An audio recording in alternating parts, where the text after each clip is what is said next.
Ok. Donc bonjour à toutes, bonjour à tous. Merci d'être présents. Cette journée bouddhisme et sciences. C'est une journée qu'on fait assez régulièrement depuis 3 ans, environ, enfin tous les 2 mois à peu près. Donc aujourd'hui, Antoine Loutz, c'est l'intervenant, mais il interviendra que l'après-midi, comme je l'ai dit, mais peut-être il y a des gens qui viennent d'arriver qui ne savent pas. Donc ce matin, je vais présenter le sujet du point de vue bouddhiste, et lui, il le présentera du point de vue de ses études en neurosciences cet après-midi, donc ce qui va être très intéressant. Et du coup, après, on pourra aussi échanger entre nous ce matin, et cet après-midi, on pourra échanger avec lui aussi. Donc, c'est intéressant. Donc voilà, donc comme d'habitude, moi j'aime bien commencer par la motivation. Donc, même si c'est bouddhisme et sciences, je pense que le public, les gens que je vois seront pas déstabilisés par ça. Donc, euh, donc en fait, dans le bouddhisme, on considère que quelque chose est positif ou pas selon la motivation principalement. C'est la motivation qui va déterminer la, la valeur de ce qu'on fait en fait, en termes de vertu ou de non-vertu. C'est pour ça que c'est très important de surveiller notre esprit constamment, et particulièrement quand on s'engage dans une activité, de générer une bonne motivation, parce que ça va influencer toute cette activité. Ok. Donc, dans un premier temps, on va faire une méditation sur la respiration, pour essayer de centrer notre esprit, développer un peu de concentration, et ensuite générer une bonne motivation. Donc, on peut prendre une position adéquate avec le dos bien droit, on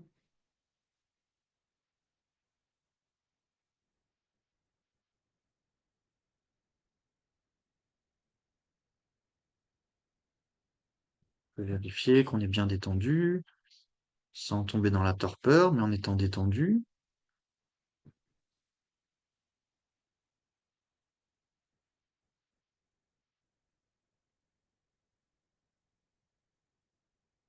On peut placer notre attention sur le mouvement de la respiration.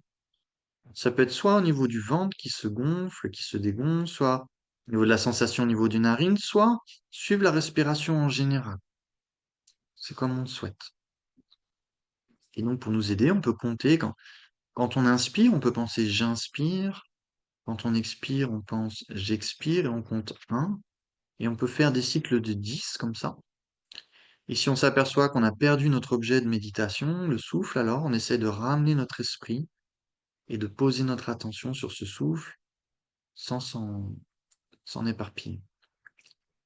Faire ça pendant quelques respirations.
Et si on génère une bonne motivation pour aujourd'hui, bien sûr, c'est le thème, concerne la souffrance. Donc, comment la méditation peut nous aider à pacifier la souffrance.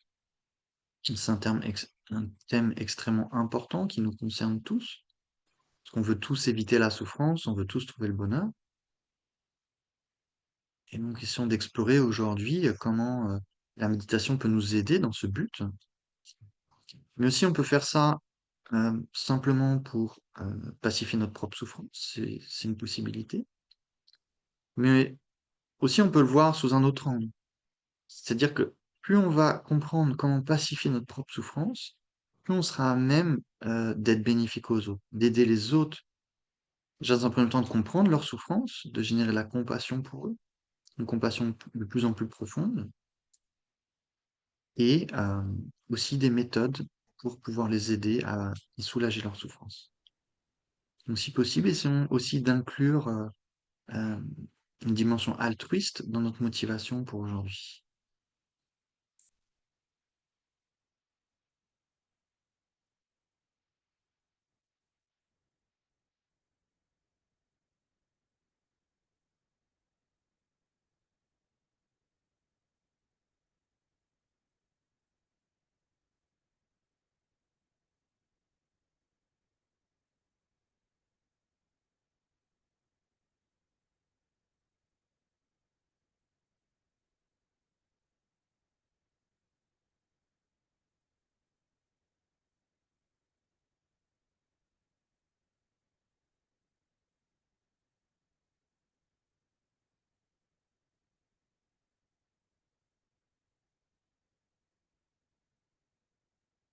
Si on le souhaite, je me permets de faire ça parce que je pense que beaucoup d'entre vous connaissent le bouddhisme.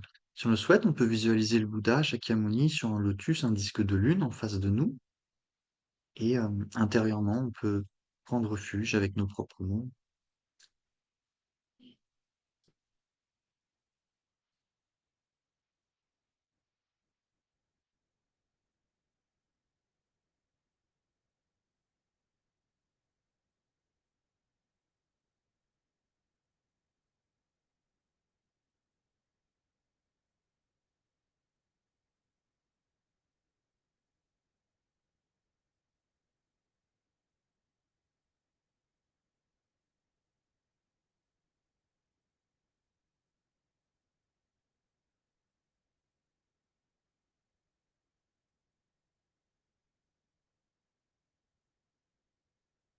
Merci. Donc, le thème aujourd'hui, c'est sur comment la méditation peut aider à pacifier la souffrance. Euh, donc, l'intervenant cet après-midi, c'est docteur Antoine Lutz. Donc, c'est grâce à Annie Petrova qu'on a pu avoir son contact. Donc, merci beaucoup, Annie. Donc, il interviendra l'après-midi, parce qu'il est très pris. En fait, il a aussi un centre de méditation, en fait. Donc, il fait des choses ce matin là-bas. Et donc c'est quelqu'un d'assez connu. Il est directeur de recherche à l'INSERM. Il a fait sa thèse de doctorat avec Francisco Varela, pour ceux qui connaissent Francisco Varela. En fait, Francisco Varela, c'était un des, je pense, parmi les premiers scientifiques à être en contact avec sa sainteté le Dalai Lama dans les dialogues bouddhisme et sciences. Donc Francisco Varela, il a eu une importance, une grande importance dans ces dialogues. Il avait aussi une ouverture assez forte envers la spiritualité et en même temps était un grand scientifique. Et je pense qu'il a fait avancer pas mal de choses dans son domaine. Peut-être qu'il pourra nous en parler un petit peu, le docteur Antoine Luz, cet après-midi, on verra. Donc avec le docteur Francisco Varela, il a travaillé sur la corrélation entre euh, les neurones et la conscience attentive, la pleine conscience. Et plus tard, il a fait beaucoup de travaux avec Richard Davidson à l'université de Madison à Wisconsin aux États-Unis. Et Richard Davidson aussi, c'est un des neuroscientifiques qui a le plus dialogué avec sa sainteté. En fait, même encore de nos jours, enfin ces derniers temps, dans les derniers échanges bouddhisme et sciences, il était toujours très présent, Richard Davidson. Et il a aussi fait des travaux avec Kandrola, il a fait beaucoup de choses, donc il est très très ouvert.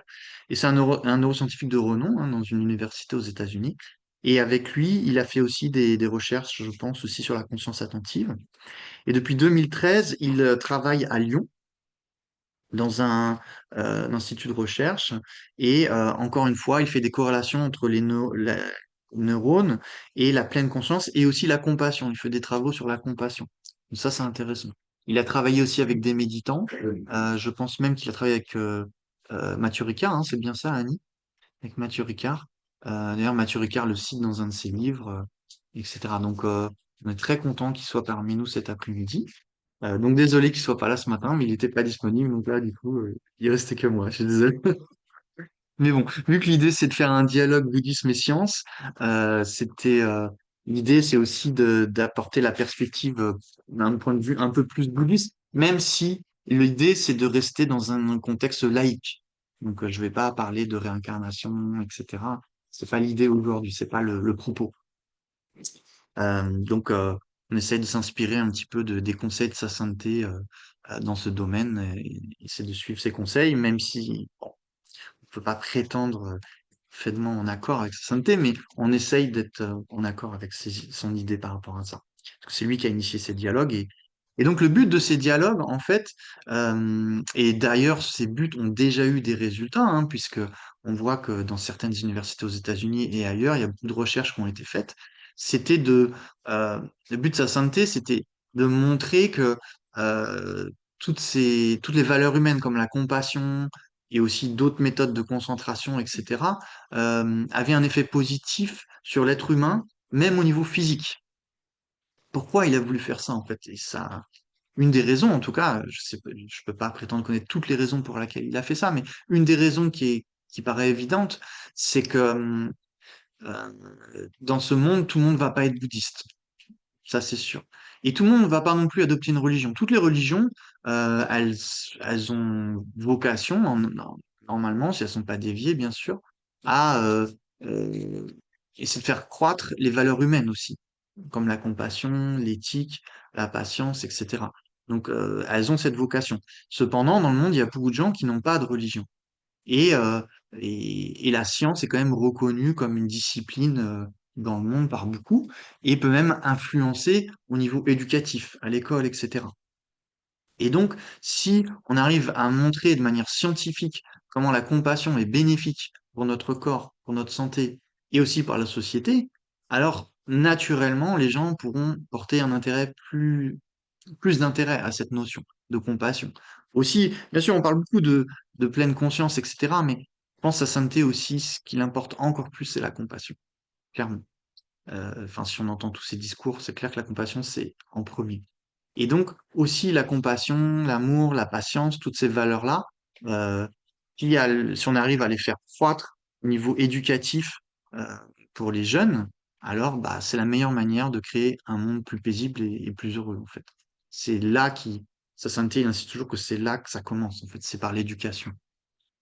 Et donc, c'est aussi dans ce contexte que ces dialogues sont venus, ont vu le jour et continuent d'exister. Même si sa sainteté, maintenant, je pense qu'il en fait moins souvent, mais je ne pas dire qu'il en fera plus, je pense.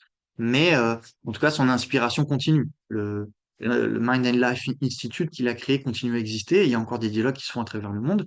Et nous, au centre, bah, c'est un petit peu dans cet esprit qu'on a essayé de faire ça aussi, euh, à notre mesure. Et voilà, on a eu déjà des beaux événements.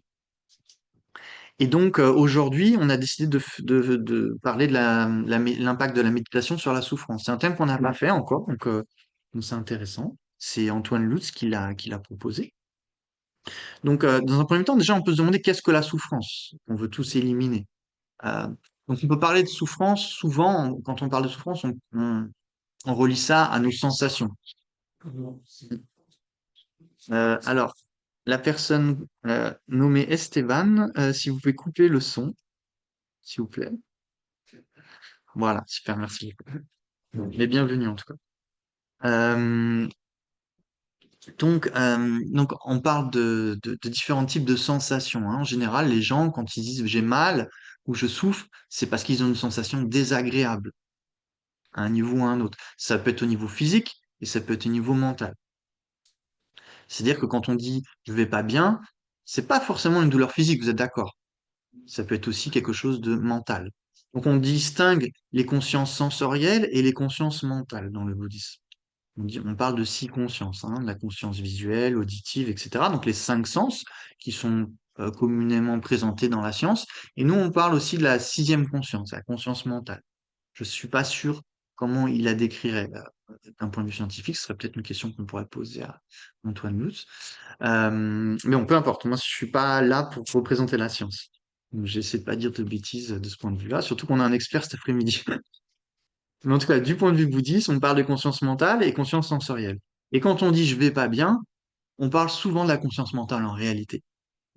Je vais pas bien en ce moment, on parle de la conscience mentale. Bien sûr, ça peut être dû à des souffrances physiques qu'on va pas bien.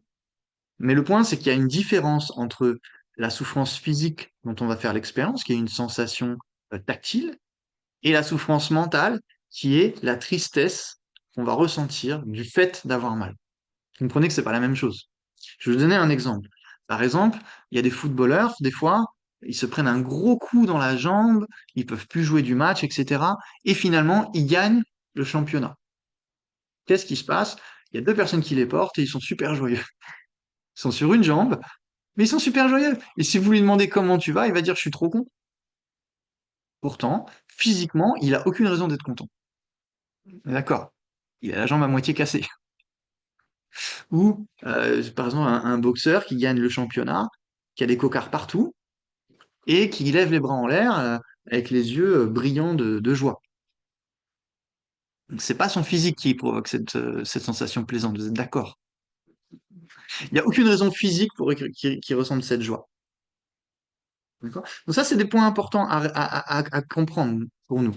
Parce que souvent, en fait, on confond la conscience sensorielle et la conscience mentale. On les mélange. On a l'impression qu'ils sont complètement mélangés. Et du coup, quand on a une sensation déplaisante au niveau physique, on pense qu'on n'a pas d'autre choix que d'être pas heureux mentalement. On pense qu'on n'a pas d'autre choix. C'est normal. Et si on a des sensations plaisantes physiques, parfois on va être heureux mentalement, mais pas forcément. On peut avoir le corps en bonne santé, on peut avoir des plaisirs d'essence autour de nous, mais si mentalement on est malheureux, pour une raison ou pour une autre, peut-être on a eu un décès, quelqu'un qui nous était proche, ou on a un petit peu des tendances dépressives, ou etc. Ou juste, il y a une pensée d'un ennemi qui vient à notre esprit. On entend, ou quelqu'un prononce le nom de notre ennemi. Juste le nom. Ça peut suffire à se sentir mal. Pourtant, il y a toutes les conditions extérieures pour que ce soit plaisant. Il y a juste un son qui est apparu dans notre oreille. C'est pas ce son qui a le pouvoir de provoquer cette douleur. Non, non, pas du tout. C'est notre mental qui, en dépendance de ce son, du nom de cette personne, commence à penser tout un tas de choses et qui est malheureux. Donc il n'y a aucune raison physique à cette sensation déplaisante. Vous êtes d'accord? Ok. Donc c'est important de faire cette différence. Et en réalité, c'est ce qu'il dit Sasanté souvent, euh, qu'est-ce qui va déterminer le plus notre bonheur et notre souffrance? C'est en fait notre état mental en réalité, plus que notre état physique, comme dans les cas où je viens de donner. Ça veut pas dire que on doit négliger le physique. On n'a pas dit ça. On a juste dit que le plus important pour notre bonheur, c'est notre état mental, en fait. Euh, donc, pour les sensations physiques, donc il y a des sensations plaisantes, des sensations déplaisantes, etc., de tout type. Et quand on a des douleurs particulières, quand on a des maladies particulières, alors bah, on a des médecins, on a la médecine, on a tout un tas de moyens pour essayer de pacifier ça. Aussi, quand on a faim, bah, on a de la nourriture. Quand on a soif, on peut boire. On a un logement pour se protéger du froid quand il fait froid, etc., etc. Donc, on a tout un tas de méthodes pour essayer de nous protéger de la souffrance physique. Ok? Donc, le monde matériel, il se développe principalement dans ce but-là. D'accord? Et ça, c'est quelque chose qu'on partage avec les animaux, en fait. Les animaux, c'est pareil. Ils vont essayer de se protéger quand il fait froid, ils vont essayer de trouver de la nourriture quand ils ont faim, quand ils ont soif, etc. Donc tout ce domaine physique, il y a des moyens d'essayer de diminuer cette souffrance dans une certaine mesure, pas toujours. Après, même dans des souffrances importantes, en fin de vie, par exemple, il y a les soins palliatifs qui existent. Là, il va y avoir tout un tas de méthodes pour essayer que la personne ressente le moins de sensations douloureuses possible. Ok. Ça, c'est au niveau physique. Et après, pour les sensations plaisantes, bah, on connaît, il y a tout un tas de méthodes. Il y en a qui vont dans les restaurants qui coûtent très très cher. Il y en a qui préfèrent les hamburgers. Il y en a qui préfèrent les pizzas. Il y en a qui aiment bien aller faire la fête, boire l'alcool, je ne sais pas, ou voyager, regarder des beaux paysages et tout ça, qui peut être aussi des choses agréables, euh, de tout type, de tout type. Il y a plein de types de sensations plaisantes dont on peut faire l'expérience dans ce monde. Cependant, les sensations physiques plaisantes, elles ont toutes un point commun, c'est qu'elles sont assez éphémères. Elles sont assez éphémères. Parce qu'elles dépendent de phénomènes qui sont aussi éphémères. Donc ça, c'est quelque chose qu'on peut constater si on observe correctement notre vie, c'est que si on s'en remet seulement au plaisir des sens, euh, en général, on se retrouve assez rapidement dans un sentiment d'insatisfaction. Je sais pas si vous avez tous déjà ressenti ça, mais en général, c'est ce qui se passe. Moi, par exemple, je me rappelle quand j'étais jeune, ma mère, des fois, elle achetait des gâteaux. C'est des gâteaux très moelleux avec de la confiture de fraises dedans. Et elle en achetait pas souvent. J'étais tellement content qu'il en avait. Et je mangeais le paquet en entier. Mais après, j'étais dégoûté, j'en voulais plus. Donc, je pense qu'on a tous fait cette expérience. Vous savez, on aime quelque chose, du coup, on en mange trop, et puis après, on est dégoûté, on n'en veut plus. Donc, c'est quand même assez intéressant comme expérience. Parce que là, on a soi-disant une cause de bonheur physique. Et si c'était une vraie cause de bonheur physique, plus on en prendrait, plus on devrait avoir de bonheur physique. Par exemple, si je vous donne, c'est quoi la cause d'une rose? Hein? Une graine de rose. Une graine de rose. Je vois qu'il y en a qui ont suivi des délires. Une graine de rose. Donc, c'est la cause. On est d'accord. Donc, si vous en plantez 100 dans votre jardin, vous en aurez plus que si vous en plantez 10. Bien sûr, il peut y avoir des intempéries et tout ça, mais proportionnellement, vous en aurez plus. Et plus vous planterez de graines de rose, plus vous aurez de roses. À un moment donné, vous serez envahi de roses. Ça en aura trop. On est d'accord. Si vous aimez ça, vous serez content, vous aurez plein de roses. Pourquoi? Parce que c'est vraiment la cause de la rose. Donc c'est ça ce qu'on appelle une cause pour un effet, c'est que plus il y a la cause, plus il y a l'effet. Donc, si ce gâteau était une cause de bonheur, plus j'en mangerais, plus je devrais être heureux. Plus je devrais Si c'était une cause pour la sensation plaisante, plus j'en prendrais, plus je devrais avoir de sensations plaisantes. Je devrais complètement une félicité totale après avoir mangé 10 paquets. Vous voyez? Mais c'est pas ce qui se passe. D'ailleurs, il y a des gâteaux, vous pouvez faire l'expérience après si vous voulez. On va faire une application pratique, un atelier. Euh, donc, on s'aperçoit que ces sensations physiques ne nous apportent pas une satisfaction. Et en plus, il y a notre réaction à cette insatisfaction, plutôt de conclure, bah, finalement, c'est peut-être pas là le bonheur, c'est se dire, bah, peut-être il m'en faut plus, ou peut-être il m'en faut d'autres que celui-là. Et ça entraîne l'insatiabilité.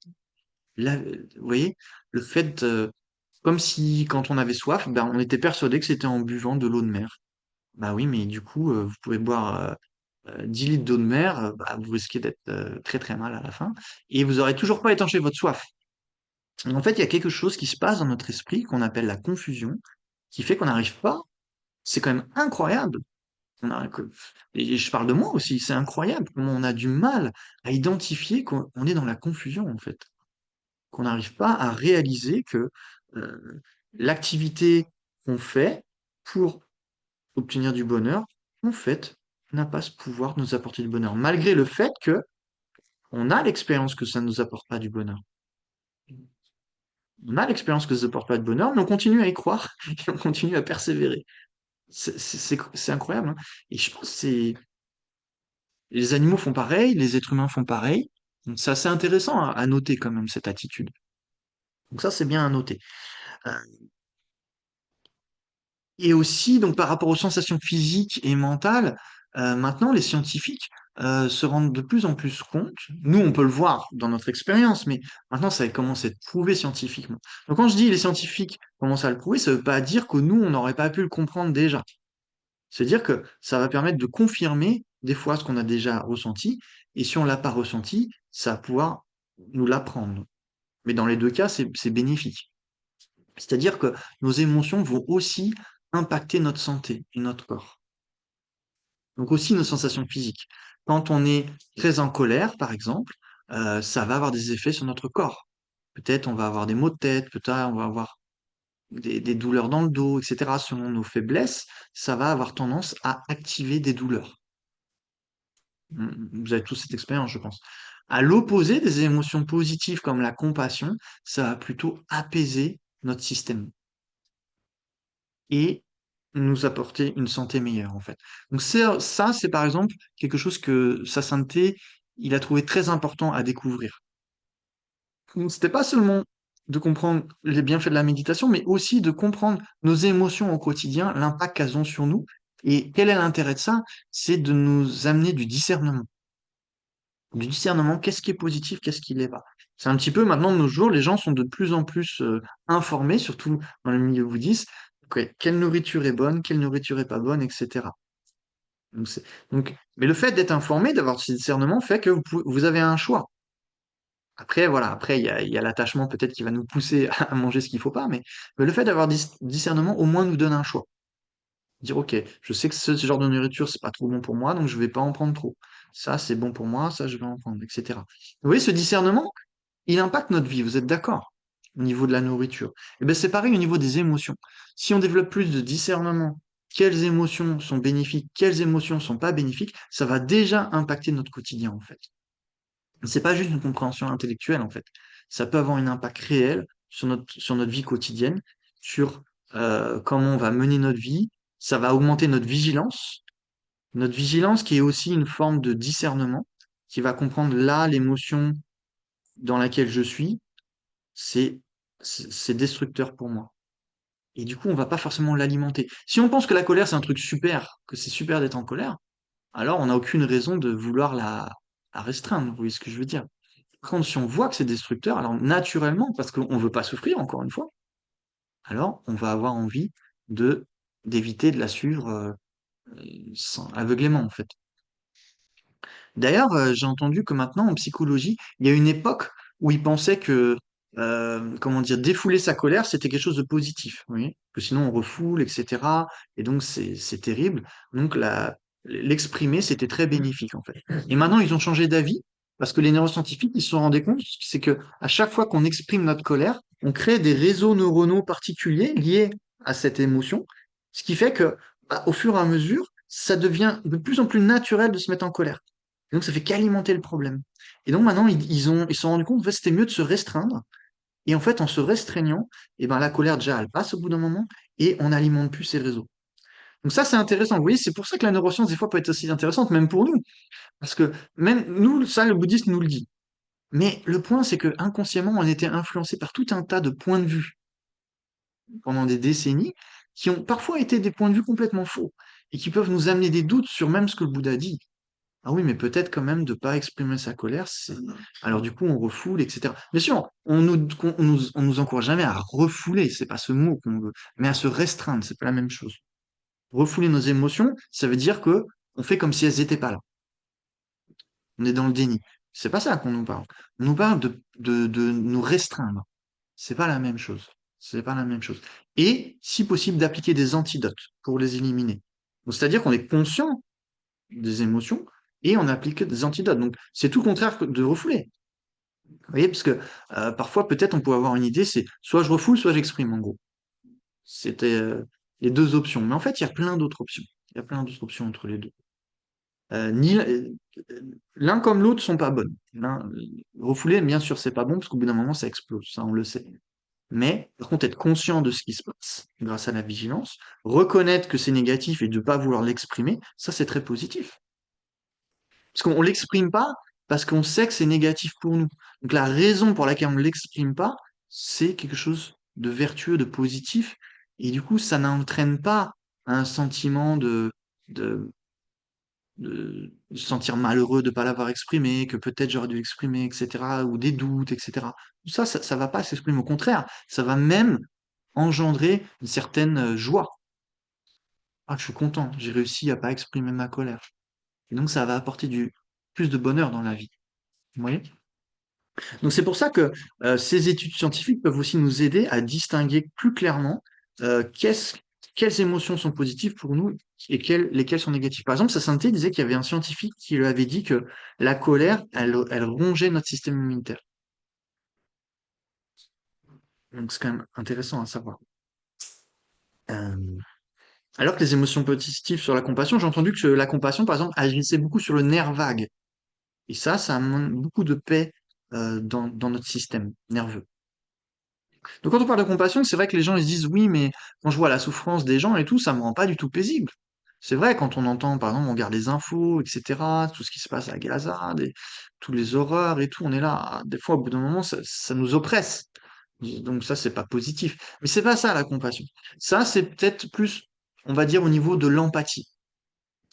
C'est-à-dire que on comprend qu'il y a une souffrance, chez l'autre, soit par des images qu'on a vues, soit parce qu'on nous a expliqué, etc.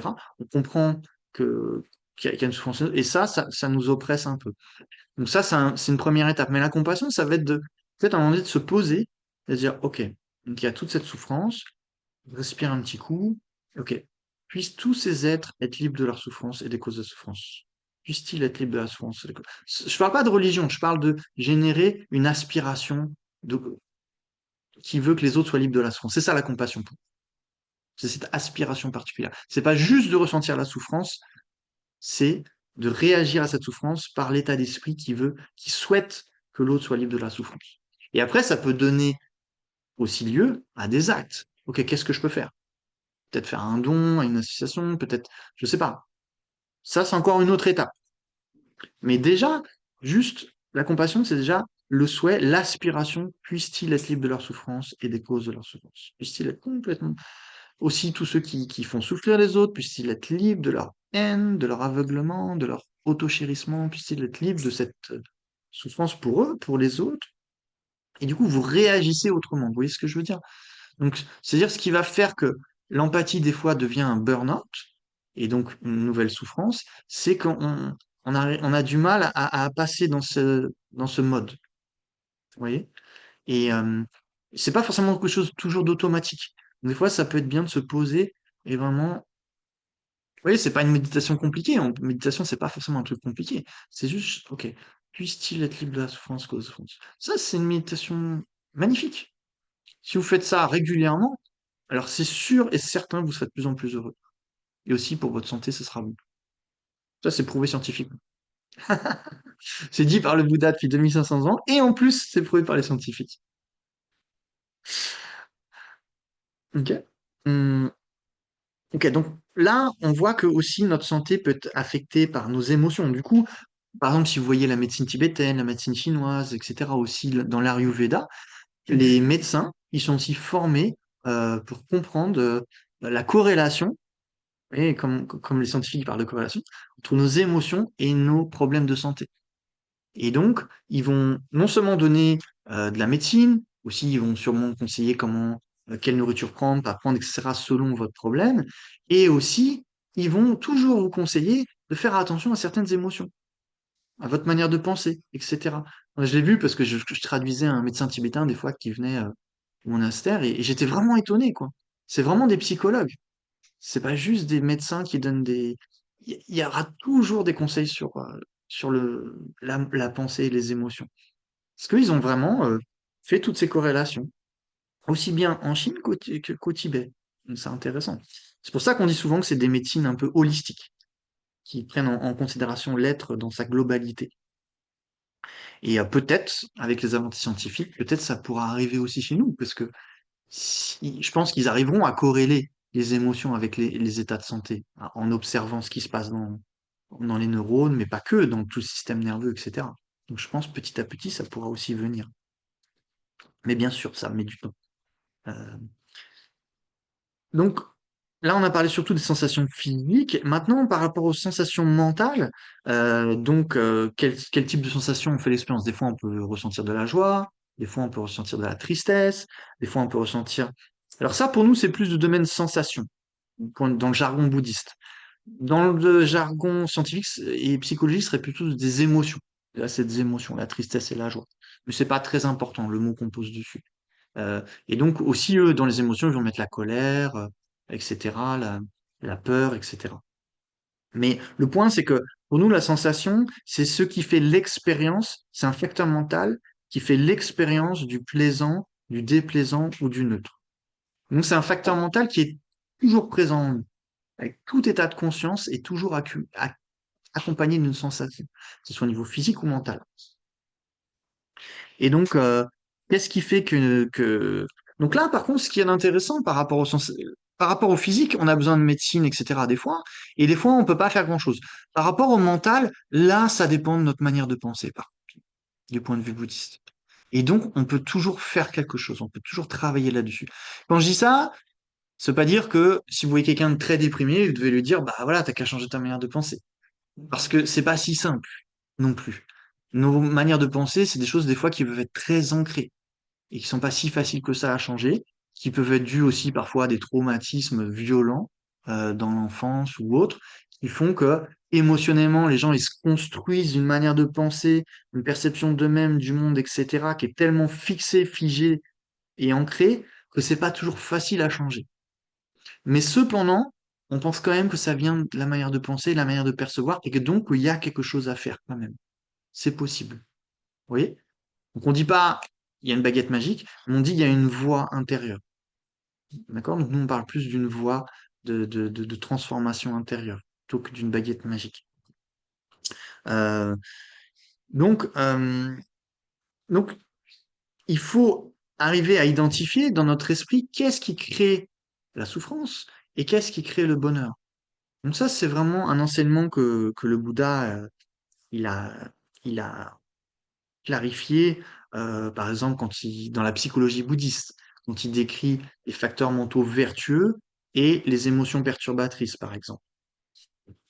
Donc les facteurs mentaux, ce qu'on appelle vertueux, donc c'est vrai que quand on entend vertueux, pour nous, ça peut sonner très connoté religion ou quelque chose comme ça, mais en réalité, c'est pas l'idée. En fait, c'est des facteurs mentaux qui vont créer du bonheur en nous, en réalité. Voilà, c'est tout. Donc on peut constater qu'il y a des facteurs mentaux, des émotions, des modes de pensée, des perceptions. Quand on les génère, ça va créer plutôt du bonheur dans notre vie, alors que d'autres types d'émotions, de perceptions, ça va créer plutôt de la souffrance dans notre vie. Voilà, c'est tout.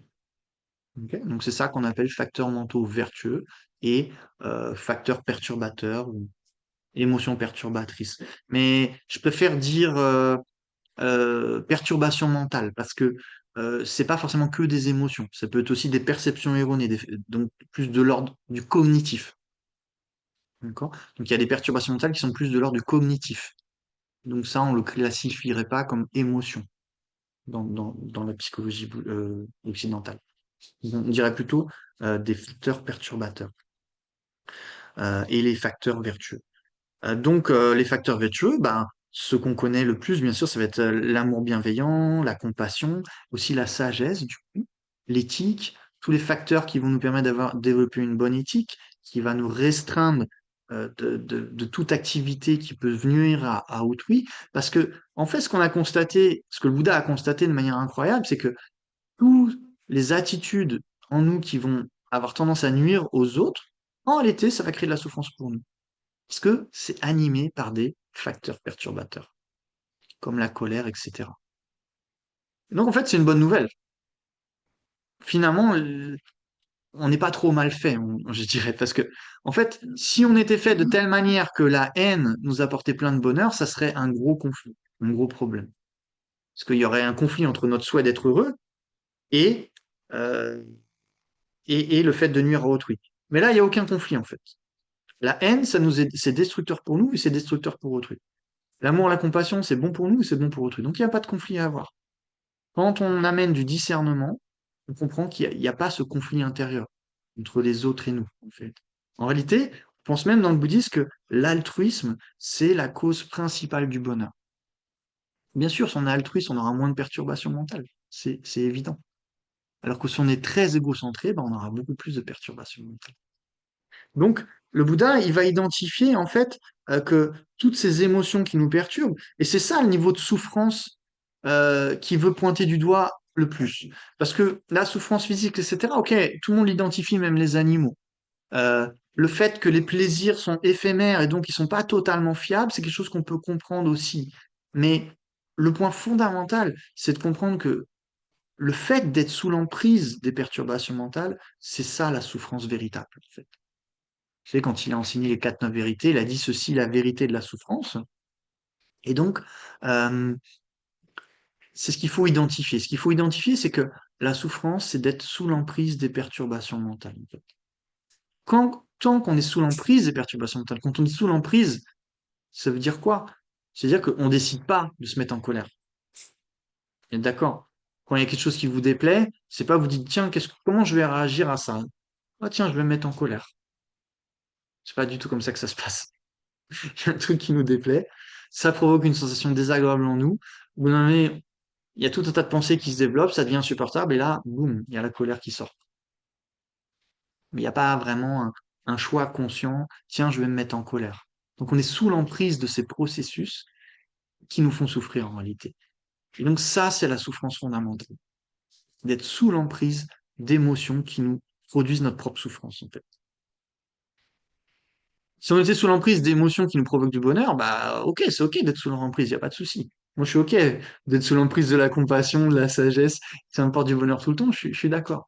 Mais le problème, c'est que on a de l'amour, on a de la compassion, on a de la sagesse, mais les perturbations mentales sont assez fortes en fait, sont assez fortes. Et c'est pour ça qu'on n'est pas si heureux que ça. Mhm.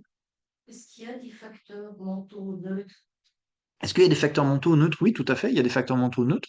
Euh, Par exemple, il y a certaines formes de connaissances qui sont neutres.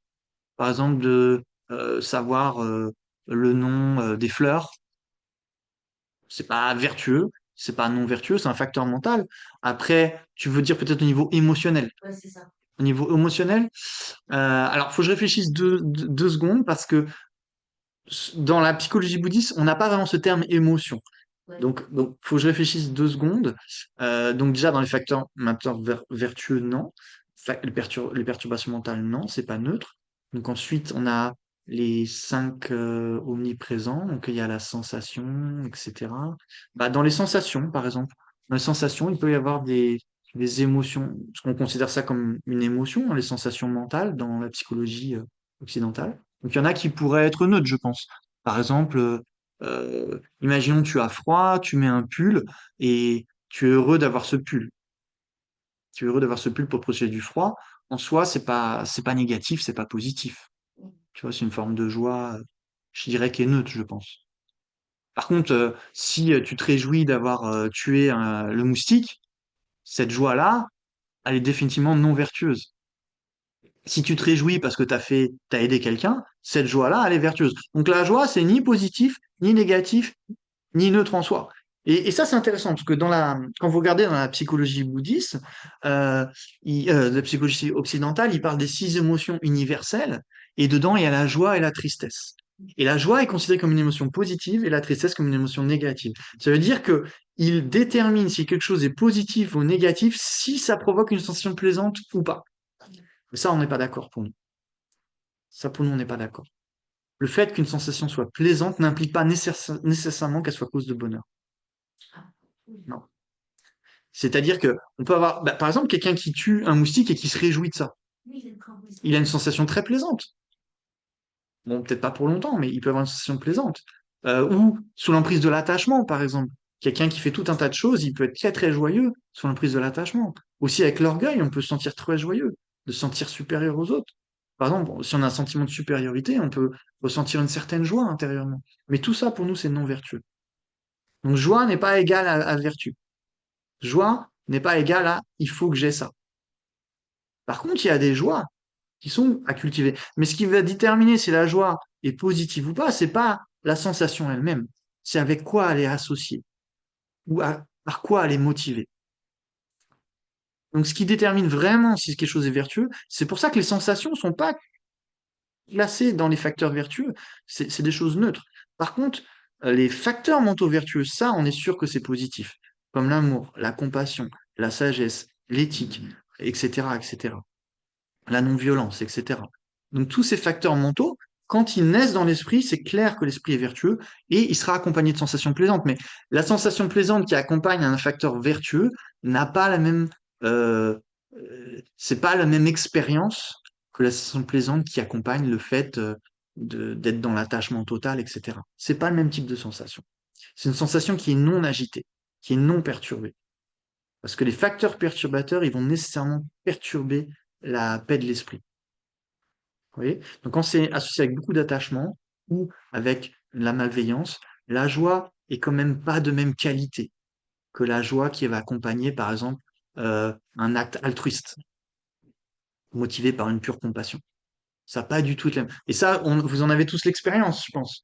Des fois, peut-être vous avez aidé quelqu'un à un moment donné de manière sincère et vous avez ressenti une joie et cette joie-là, ben, c'est pas la même sensation que la joie d'avoir mangé un gâteau, votre gâteau préféré. C'est pas la même chose. Vous êtes d'accord? Oui? Donc c'est pour ça. Le bouddhisme il va faire beaucoup, beaucoup, beaucoup de distinctions. Et ça, je pense que la psychologie occidentale doit encore faire beaucoup, beaucoup, beaucoup, beaucoup de travail là-dessus. Des fois, elle manque d'une analyse suffisamment précise des choses. Et du coup, quand l'analyse n'est pas précise, du coup, nous aussi, on a du mal à comprendre nos expériences, à savoir ce qui est positif pour nous. Vous voyez, donc c'est pour ça que c'est pas juste intellectuel. On parle vraiment de nous, de nos émotions. Et ce discernement, encore une fois, comme j'en parlais tout à l'heure, il est essentiel. Parce que des fois, on voit, il y a des gens qui disent, oui, mais ça le rend heureux. Ouais, mais pour nous, c'est pas une raison suffisante. C'est pas une raison suffisante. Déjà, qu'est-ce que tu appelles par rendre heureux? C'est ce que je veux dire. Est-ce qu'on parle encore d'un truc très éphémère, comme le gâteau qui, voilà, ou est-ce qu'on parle d'un bonheur profond et stable? On parle pas de la même chose. Donc oui, le fait que ça rend heureux cette personne de faire ci ou de faire ça, donc c'est OK. Moi, par exemple, j'avais entendu une fois, j'étais choqué. C'est quelqu'un donc qui disait que il y avait en Espagne, je sais plus, c'était le roi ou je sais pas quoi, il faisait de la chasse aux éléphants. Et puis il trouve donc la personne était un peu scandalisée par ça et tout, ça devait faire scandale en Espagne. Et quelqu'un d'autre lui dit mais et alors, c'est ça le rend heureux? C'est ça le rend heureux? Comme si c'était le seul critère. Et ça, pour nous, clairement, c'est pas le seul critère. C'est pas un critère suffisant pour dire que c'est vertueux. Et donc, ça peut donner l'impression que ça rend heureux, mais en réalité, à long terme, ça rend pas heureux. Parce que ça alimente les facteurs perturbateurs. Ça diminue la capacité de compassion de la personne, par exemple. Et ça, en général, dans sa vie, ça va pas lui apporter du bonheur. Vous voyez, nous, on revient toujours à ça. Donc, au final, quelle est la racine des facteurs perturbateurs? Le Dhyama aussi, mais le Bouddha, il dit, en fait, ça va être, donc, je pense que vous avez tous entendu parler de la saisie de l'existence en soi, la saisie d'un jeu réel, bien sûr, mais je suis pas sûr qu'on va aller trop dans ce thème ce matin, mais il y a aussi, donc on pense que le jeu, il est réel, c'est-à-dire qu'on exagère la manière dont le jeu existe, en fait. Mais la manière dont le jeu existe, on pense dans le bouddhisme quelque chose de très, très, très, très, très subtil en réalité, mais nous, ça nous apparaît comme un truc très, très, très, très, très concret et réel. Et sur cette base, ce jeu qui nous paraît très réel, ce moi-je réel, on va le considérer en plus comme plus important que les autres. Et ces deux problèmes, c'est la source de tous nos problèmes. Donc voilà, mon plaisir, il est plus important que la vie de cet éléphant. Bah non, bah non, en fait non. De fait d'avoir un loisir qui dure quelques minutes et qui apporte des sensations plaisantes n'est pas plus importante que la vie d'un éléphant. C'est pas correct. C'est pas du tout correct. C'est pas la réalité. Et ça suffit pas que ça me plaise pour nous. Parce que si on va parler, parce que si on fait ça avec l'éléphant, ça va alimenter cette tendance à cet auto-chérissement, à ce manque de compassion, etc. Et on le voit dans les guerres, etc., qu'on voit de nos jours. Vraiment, des fois, mais on voit, c'est très clair. La vie des gens de l'autre partie compte en rien comparé à la vie des gens de mon parti, de mon camp. Clairement. Il n'y a aucun sentiment d'égalité. C'est clair et net. Alors bien sûr, dans les mots, on va pouvoir dire c'est triste qu'il y a des gens qui meurent, mais dans la réalité, oui, mais bon, finalement, c'est moins grave que quand c'est quelqu'un de mon camp qui meurt. Ça, c'est la racine de tous les conflits. Donc derrière ça, il y a l'auto-chérisme, l'égoïsme, etc. Et derrière ça, bien sûr, il y a la saisie du soi, mais c'est un sujet plus peut-être à aborder à part, parce que ça demande plus d'investigation. Mais déjà, d'identifier cette attitude égoïste, vous voyez, euh, qui va renforcer nos émotions perturbatrices. Du coup, on va plus facilement avoir un manque de compassion, donc plus facilement se mettre en colère. On va avoir plus facilement de l'orgueil, du mépris, de la compétition, etc. Et donc, on essaie d'identifier il y a des attitudes fondamentales qui sont communes à tous les êtres, y compris nous-mêmes. C'est ça qui est intéressant.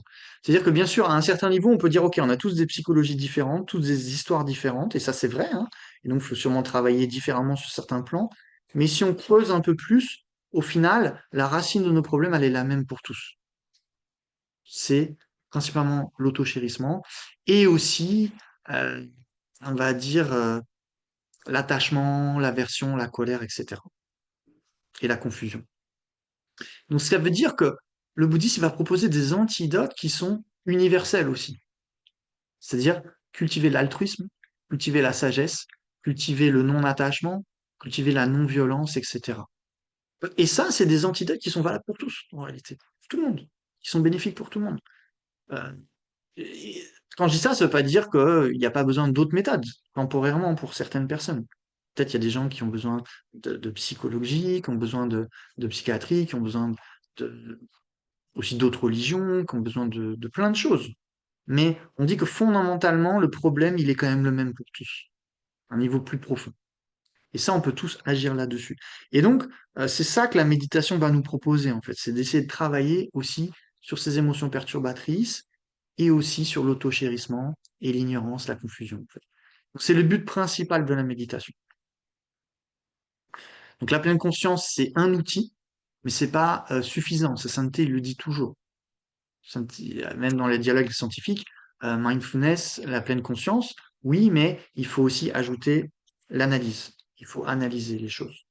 Il faut amener du discernement dans notre vie. Et après, il y a aussi des méthodes pour développer certaines émotions positives, comme l'amour, la compassion, etc. Et en fait, ce qui va se passer, c'est que, par exemple, s'il fait très froid dans une pièce, qu'est-ce qu'il faut faire pour qu'il fasse moins froid? Par exemple, là, imaginons, là, il ferait très froid aujourd'hui ici, qu'est-ce que tout le monde penserait? Je sais pas, les chômage. Vous irez voir tous Elisabeth et dire, Elisabeth, est-ce que tu pourrais mettre le chauffage? Le froid. Mais non, je rigole. Mais non, je rigole, il fait pas froid du tout. Non, je rigole. Et donc, vous viendrez, si Elisabeth n'était pas là, vous viendrez me voir moi et vous me direz, est-ce que tu peux pas mettre le chauffage? Et bah, je dirais, bah oui, c'est vrai qu'il fait froid, donc voilà. Parce que augmenter la chaleur, c'est l'antidote direct du froid. D'accord? Et dans le bouddhisme, tout fonctionne comme ça, en fait. On parle du problème et on parle de l'antidote, toujours. Comme en médecine, il y a une maladie et c'est quoi la médecine qui peut guérir cette maladie? Et donc, ok, on identifie la maladie, on sait que c'est un problème, on sait que la médecine, ça peut la guérir, donc maintenant, tu prends la maladie. Tu as une prescription, tu prends tu prends la médecine, et si tu fais les choses correctement, tu pourras guérir. Donc, de la même manière, le Bouddha a dit, ok, si tu as beaucoup de colère, alors ça, c'est une maladie, c'est un problème qui te fait souffrir. C'est dû à différentes causes et conditions. Et donc, je vais te donner tel et tel antidote. Et ça, il faut que tu l'utilises dans ton quotidien, dans ta méditation, mais aussi dans ton quotidien, pour pacifier cette colère. Pareil pour l'attachement, pareil pour l'auto-chérissement, pareil pour l'ignorance. C'est quoi l'antidote? C'est quoi l'antidote? Laissez-moi faire un petit peu de suspense quand même. Non, je vais vous dire. Mais déjà, le principe, c'est ça. Donc, l'antidote à la colère, à la haine, ça va être la patience et la compassion, par exemple. Mais maintenant, il suffit pas de dire, bah, du coup, soyez patient, soyez compatissant. Il faut aussi avoir des méthodes pour nous aider à développer la patience et la compassion. Donc là, il y a tout un tas d'enseignements qui vont nous expliquer ça. Alors, je vais en parler un petit peu. Je vais en parler un petit peu, donner deux, trois petites choses. Pareil pour l'attachement. Il y a des méthodes pour pacifier l'attachement. Donc, c'est comme ça que ça fonctionne. Euh, donc, dans la méditation, on parle de deux types de méditation. Il y a la méditation concentrée en un point et la méditation analytique. C'est les deux types de méditation. Donc, de type samatha, ceux qui aiment les termes sanskrits ou pali, et vipassana, on va dire. Méditation de type vipassana. De type vipassana. Méditation analytique. Donc, c'est-à-dire qu'il y en a une qui n'a pas pour but d'analyser le sens de la réalité. La méditation en un point ou la pleine conscience, elle n'a pas forcément pour but en soi d'analyser la réalité, juste ça. Par contre, la méditation analytique va analyser la réalité. Mais l'avantage de cette pleine conscience et de cette concentration, c'est qu'elle va nous permettre de rester stable sur notre objet suffisamment pour pouvoir l'analyser. Un petit peu comme un scientifique. Quand il veut analyser un phénomène, il faut, je sais pas, il doit avoir des choses pour le maintenir, il doit être bien concentré sur son objet, et après, il peut analyser plus en détail. Vous comprenez? Donc, si vous n'êtes pas capable de placer votre esprit sur un objet de manière stable, sans le perdre, vous ne pourrez pas l'analyser, c'est pas possible. Donc, quand vous observez vos sensations, votre esprit, vos émotions, etc., comme vous faites dans des retraites vipassana, par exemple, le but, c'est pas juste d'observer. C'est à un moment donné d'amener la lumière de la sagesse, de la compréhension sur la nature de ces émotions, de ces sensations. Et ça dépend de, par exemple, d'avoir entendu des enseignements, comme on a expliqué. Vous voyez, si vous n'avez pas discerné qu'il y a différents types de joie, eh ben, dans votre observation, vous n'aurez pas forcément cette, cet esprit suffisamment raffiné pour faire des distinctions. Vous voyez? Ah, j'éprouve de la joie. Ok, c'est juste de la joie. Ok, mais quel type de joie c'est? Que c'est une joie liée à des perturbations mentales ou pas? Est-ce que, donc là, observez, est-ce qu'il y a une émotion perturbatrice dans mon esprit ou pas? Ou est-ce qu'il y a un facteur positif ou neutre? Vous voyez, il y a tout un tas de, de, de, de connaissances, de compréhension que vous devez développer de votre propre esprit, en fait. Vous devez devenir un expert de votre propre esprit. Comme un expert en mécanique, il va connaître les moteurs parfaitement et donc, dès qu'il y a un problème, il saura d'où ça vient, il saura comment réparer. Donc, c'est de la même manière dans la méditation ou dans la pleine conscience. Le but, c'est de prendre conscience de notre esprit et d'apprendre à connaître notre esprit pour pouvoir savoir comment gérer cet esprit. Ok. Donc, il y a la méditation de placement en un point, où on essaie de placer notre esprit sur un objet qui va nous aider à contrer la dispersion, etc. Et ensuite, l'analyse qui va nous permettre de différencier plus précisément les choses, d'être plus clair. Et aussi, dans ces méditations analytiques, il y a des méditations euh, qui vont pas être juste du domaine de la connaissance, mais aussi du domaine de l'émotionnel. On va cultiver des émotions positives. Parce que, en fait, l'esprit, comment il fonctionne, c'est que plus il est habitué à quelque chose, plus ça devient naturel et facile. Donc, si vous vous entraînez, par exemple, comme je disais tout à l'heure, vous pensez à Gaza ou autre, ou même aussi aux otages israéliens, etc., et à tous ceux qui souffrent, ou ceux qui meurent en Ukraine, aussi des deux côtés, etc., tous ceux qui souffrent, et leurs familles aussi. Euh, et ben, si vous asseyez, vous dites, puisse-t-il être libre de la compassion, etc. Donc, quand vous faites ça, vous, euh, ça a un impact sur votre esprit, ça laisse une trace dans votre esprit. C'est pas juste vous avez fait ça et ça disparaît comme s'il y avait rien eu qui s'était passé. Tout ce qu'on fait avec notre esprit laisse une trace dans notre esprit. D'accord? Et ça peut se revoir, ça peut se voir encore une fois au niveau des neurones, si vous avez un doute. Quand vous faites quelque chose, bah, ça crée des nouveaux réseaux neuronaux. Et si vous les faites beaucoup, à un moment donné, ça devient des automatismes. Et donc, c'est ce qu'on dit aussi dans le bouddhisme. Tout devient plus facile par l'habitude et peut même devenir à un moment donné complètement spontané et naturel. Donc, si on s'entraîne beaucoup à certaines émotions, alors ça va être de plus en plus facile parce que notre esprit va connaître le processus qui va se traduire dans les neurones. Je précise, c'est pas les neurones qui font ça, c'est votre esprit. Et ça se traduit dans les neurones. Ça, je tiens à le dire. Parce que aussi, des fois, dans le langage qu'on emploie, des fois, on a tendance à confondre les neurones et l'esprit, mais c'est pas la même chose. Donc, quand on fait ce travail sur notre esprit, nos neurones qui sont corrélés à ces émotions réagissent. Et donc, si vous entraînez votre esprit à développer de plus en plus de compassion, d'amour, de sagesse, alors ça va devenir de plus en plus facile de le faire. Et il y a un moment donné où ça pourra devenir même automatique et spontané. Donc, c'est ça le but, en fait, de la méditation. Méditation, en fait, ça veut dire se familiariser, en fait, en tibétain. Gom, ça veut dire se familiariser. Donc, ça veut dire que méditer, vous pouvez le faire n'importe où. Dans le train, vous pouvez méditer. Si vous pensez à la compassion pour tous ceux qui vous entourent dans le train, vous êtes en train de, vous pouvez considérer ça comme de la méditation aussi.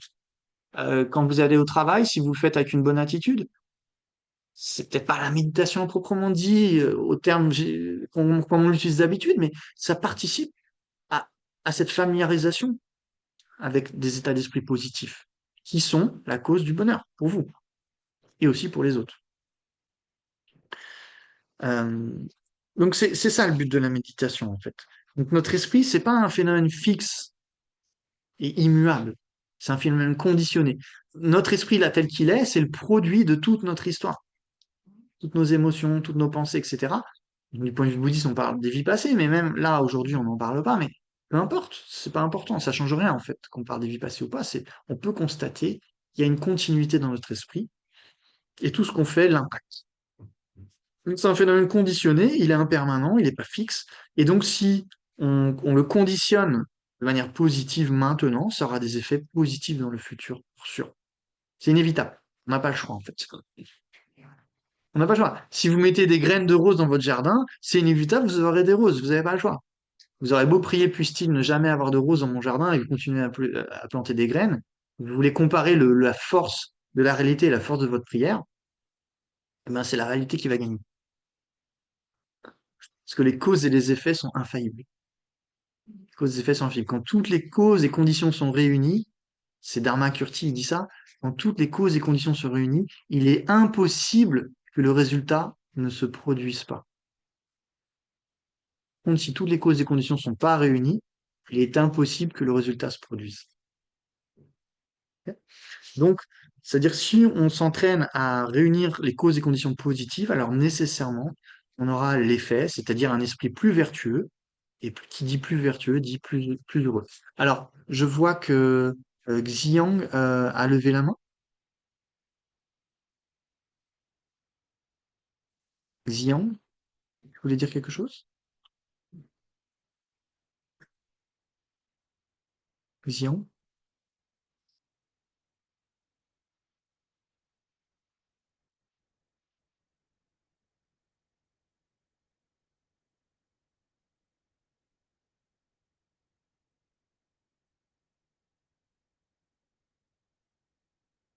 Ah, mais ah non, Xiang, ok, non, non, d'accord, non, apparemment non. Ok, non, je voyais une main qui s'était levée, mais c'est pas grave. Euh, oui. Si je peux t'interrompre, Mhm. euh, c'est par rapport aux facteurs vertueux, les perturbations mentales. Mhm. Alors, tu l'as pas verbalisé vraiment là, dans ce que tu nous disais, mais dans le bouddhisme, on nous dit souvent, et c'est très galvanisant pour nous, porteurs, que les perturbations mentales, leur faiblesse, justement, c'est qu'elles ne s'appuient pas sur des choses crédibles Mhm. et Mhm. qu'on peut donc les détruire. Mhm. Mhm.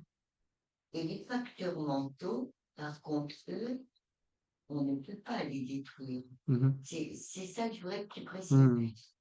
D'accord. Comment on pourrait expliquer pourquoi les perturbations mentales et que les facteurs mentaux, les facteurs vertueux, on ne peut pas. Ce Mhm. qui sous-entend que les plus grands, donc des fois tu fais allusion à Poutine, des gens éclairs qui sont apparus, eux, ils ont quand même toujours ces facteurs vertueux, mais par contre, on pourrait détruire leur poste. Ouais. Donc, ce que dit Michel, si vous n'avez pas entendu, c'est que donc on dit dans le bouddhisme que les perturbations mentales s'appuient sur des perceptions erronées. Et ça, c'est un point important. C'est-à-dire que euh, pour nous, c'est important parce que ça veut dire qu'elles sont destructibles. L'attachement, la colère, etc. Parce qu'elles sont pas appuyées sur une perception correcte de la réalité, elles sont destructibles. Donc on dit que les perturbations mentales sont destructibles, mais par contre, les facteurs mentaux vertueux sont stables. Ils peuvent être développés au maximum et même devenir complètement indestructibles. Donc, par exemple, tu disais, souvent j'ai dit que par exemple des gens comme Poutine ou Hitler, etc., en fait, donc bien sûr, ils ont des perturbations mentales très fortes, mais ça ne veut pas dire qu'il n'y a aucun facteur mental vertueux qui existe en eux. Il en existe. Peut-être que des fois, ils ont des petits moments de compassion envers, je sais pas, leur chien ou je sais pas, ou quelqu'un, de leur famille, ou c'est possible. Je parle pas d'une compassion extraordinaire, mais peut-être un peu de compassion quand même dans certains cas qui s'élèvent peut-être un petit moment. Et donc, euh, ce qu'on dit, c'est que ces facteurs mentaux sont indestructibles parce que ils sont en accord avec la réalité, alors que les perturbations mentales ne le sont pas. Euh, donc, qu'est-ce que ça veut dire? Par exemple, il y a des scientifiques qui disent que la colère, quand on est en colère, 95% des fautes qu'on voit en l'autre sont une projection mentale. C'est-à-dire qu'on exagère complètement les défauts de l'autre à ce moment-là. Pareil pour l'attachement, en fait. Quand on est très attaché à quelqu'un ou quelque chose, on va complètement exagérer les qualités de cet être ou cet objet, et on va omettre complètement ses défauts, comme s'il n'y avait pas de défaut, ce qui n'est pas la réalité du tout. Et c'est pour ça que c'est pas stable. C'est pour ça que c'est destructible. Parce que, c'est-à-dire que, à partir du moment où tu réalises que ton objet d'attachement, il n'est pas parfait du tout, ton attachement, il va s'arrêter.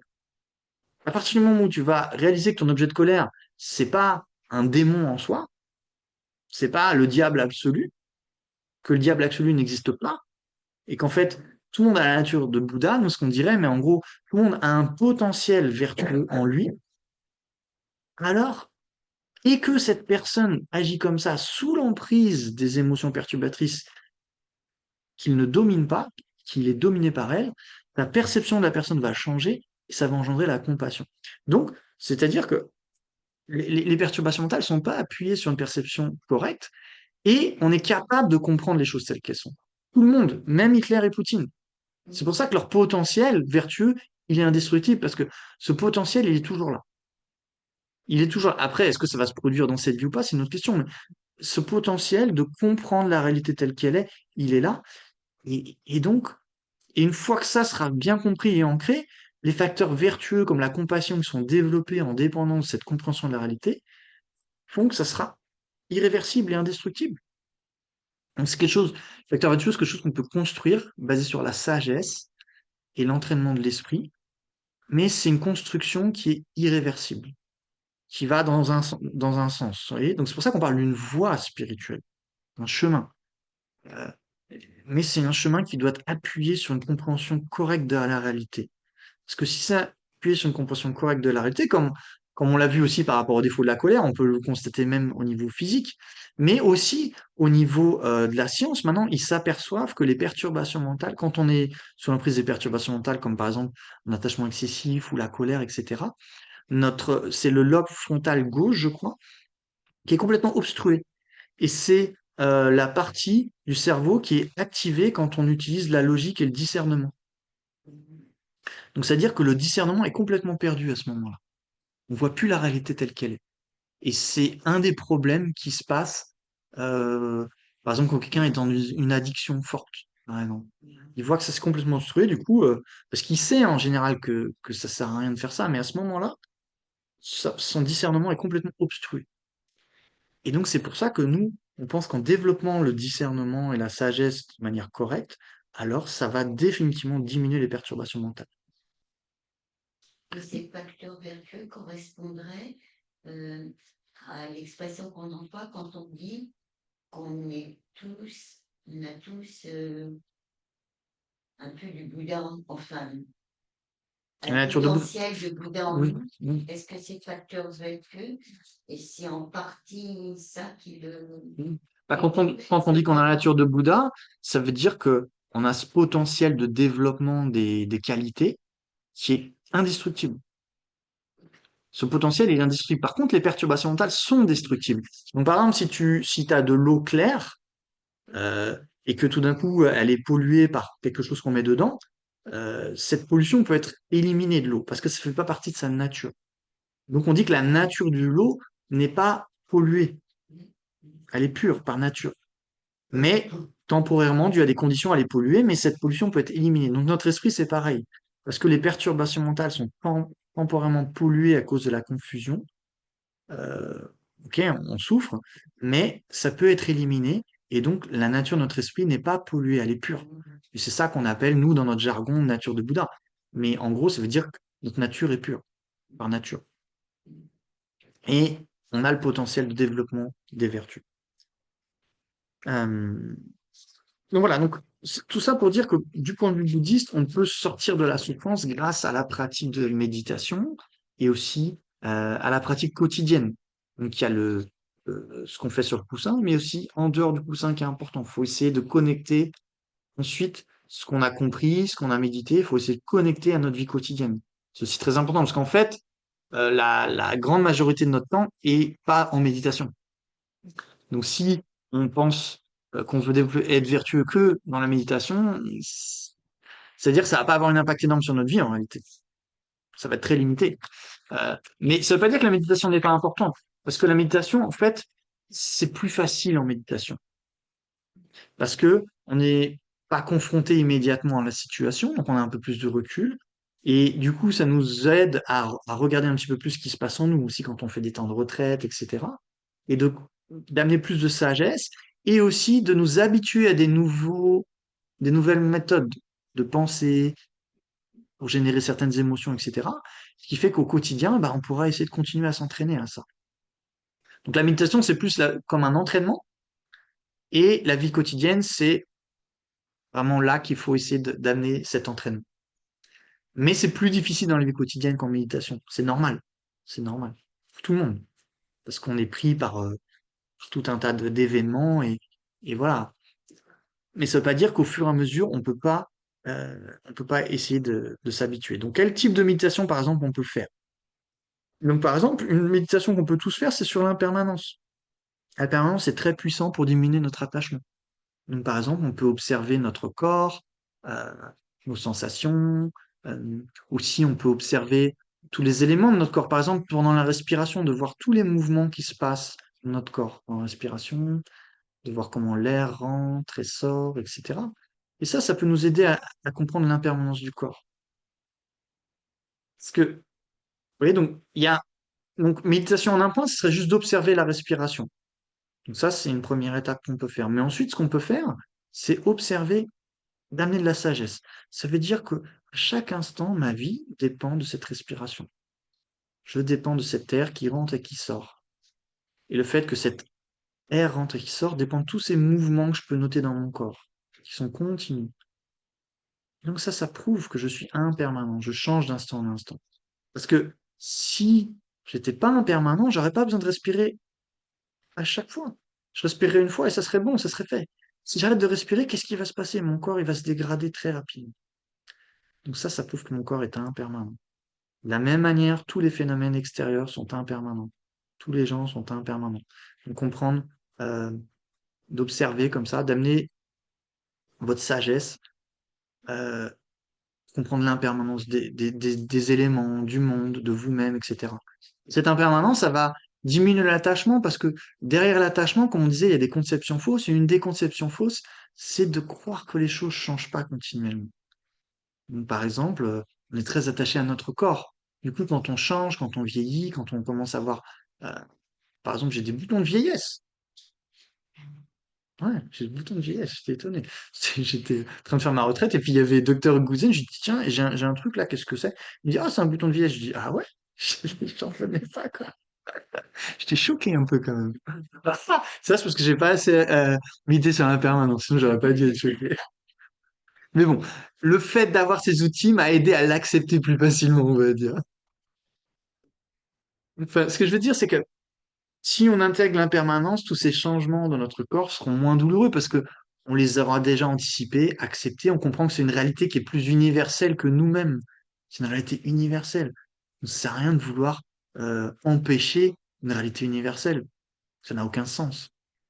Tous les phénomènes changent d'instant en instant. Et aussi dans nos relations avec autrui. Donc ensuite, on peut observer nos émotions, notre vie aussi. Comment nos émotions, par exemple, même par rapport à une personne, dans notre vie, des fois, elles peuvent changer. Des gens qu'on aimait tellement, et des fois peut-être qu'on aime plus tellement, des gens qu'on détestait, et puis finalement maintenant qu'on peut peut-être aimer, etc. Regardez tous ces changements aussi dans nos émotions, dans nos sensations aussi. Parfois on a des sensations plaisantes, déplaisantes, mais ça passe. Toujours, c'est toujours impermanent. Donc tout ça, oui, il y a l'observation de tous ces phénomènes, notre corps, nos sensations, nos émotions, nos pensées, et la compréhension de leur impermanence, et aussi d'amener cette compréhension à un point plus universel, pour amener une acceptation. Vous voyez ce que je veux dire? Donc quand vous arrivez avec cette acceptation, bah, vous accepterez aussi des fois que vos relations avec certaines personnes changent. Parfois, quelqu'un que vous aimez beaucoup, bah, finalement, cette personne bah, meurt ou ne vous parle plus ou est en colère contre vous. Et puis le lendemain, peut-être, elle est plus en colère contre vous. Ou des fois, c'est des ruptures plus fortes. Et des fois, ça peut changer encore dans le futur. Mais c'est la nature de la réalité, l'impermanence, aussi bien de l'esprit que du corps. Donc, vous voyez, cette impermanence, ça va nous aider à diminuer plein d'émotions perturbatrices, même la colère. Parce que la colère, elle s'élève en dépendance de quoi? En dépendance de choses qu'on n'aime pas. Mais les choses qu'on n'aime pas, aussi, elles sont impermanentes. Donc, non seulement les choses qu'on rencontre extérieurement sont impermanentes, mais aussi les sensations déplaisantes qu'on n'aime pas, elles sont impermanentes. Et je sais pas si vous avez remarqué, mais des fois, quand on a mal ou quand on souffre, il y a un petit sentiment, des fois, qui peut s'élever, genre comme ça allait durer, mais des fois presque pour toujours. Bien sûr, c'est pas réaliste, ça peut durer pas longtemps, mais il y a un petit sentiment de permanence qui peut s'élever là. Et ça rend la chose bien plus effrayante et bien plus insupportable. Mais si on amène de l'impermanent, la compréhension de l'impermanence dans cette expérience douloureuse, alors ça va nous aider lâcher prise un petit peu, de savoir que ça va se passer. Au moment où c'est produit, au moment où cette sensation s'est produite, elle va déjà vers sa fin, d'instant en instant. Comme, comme une bougie qu'on allume. Au moment où vous l'allumez, elle va vers sa fin, d'instant en instant. C'est inévitable. Ou un bâton d'encens.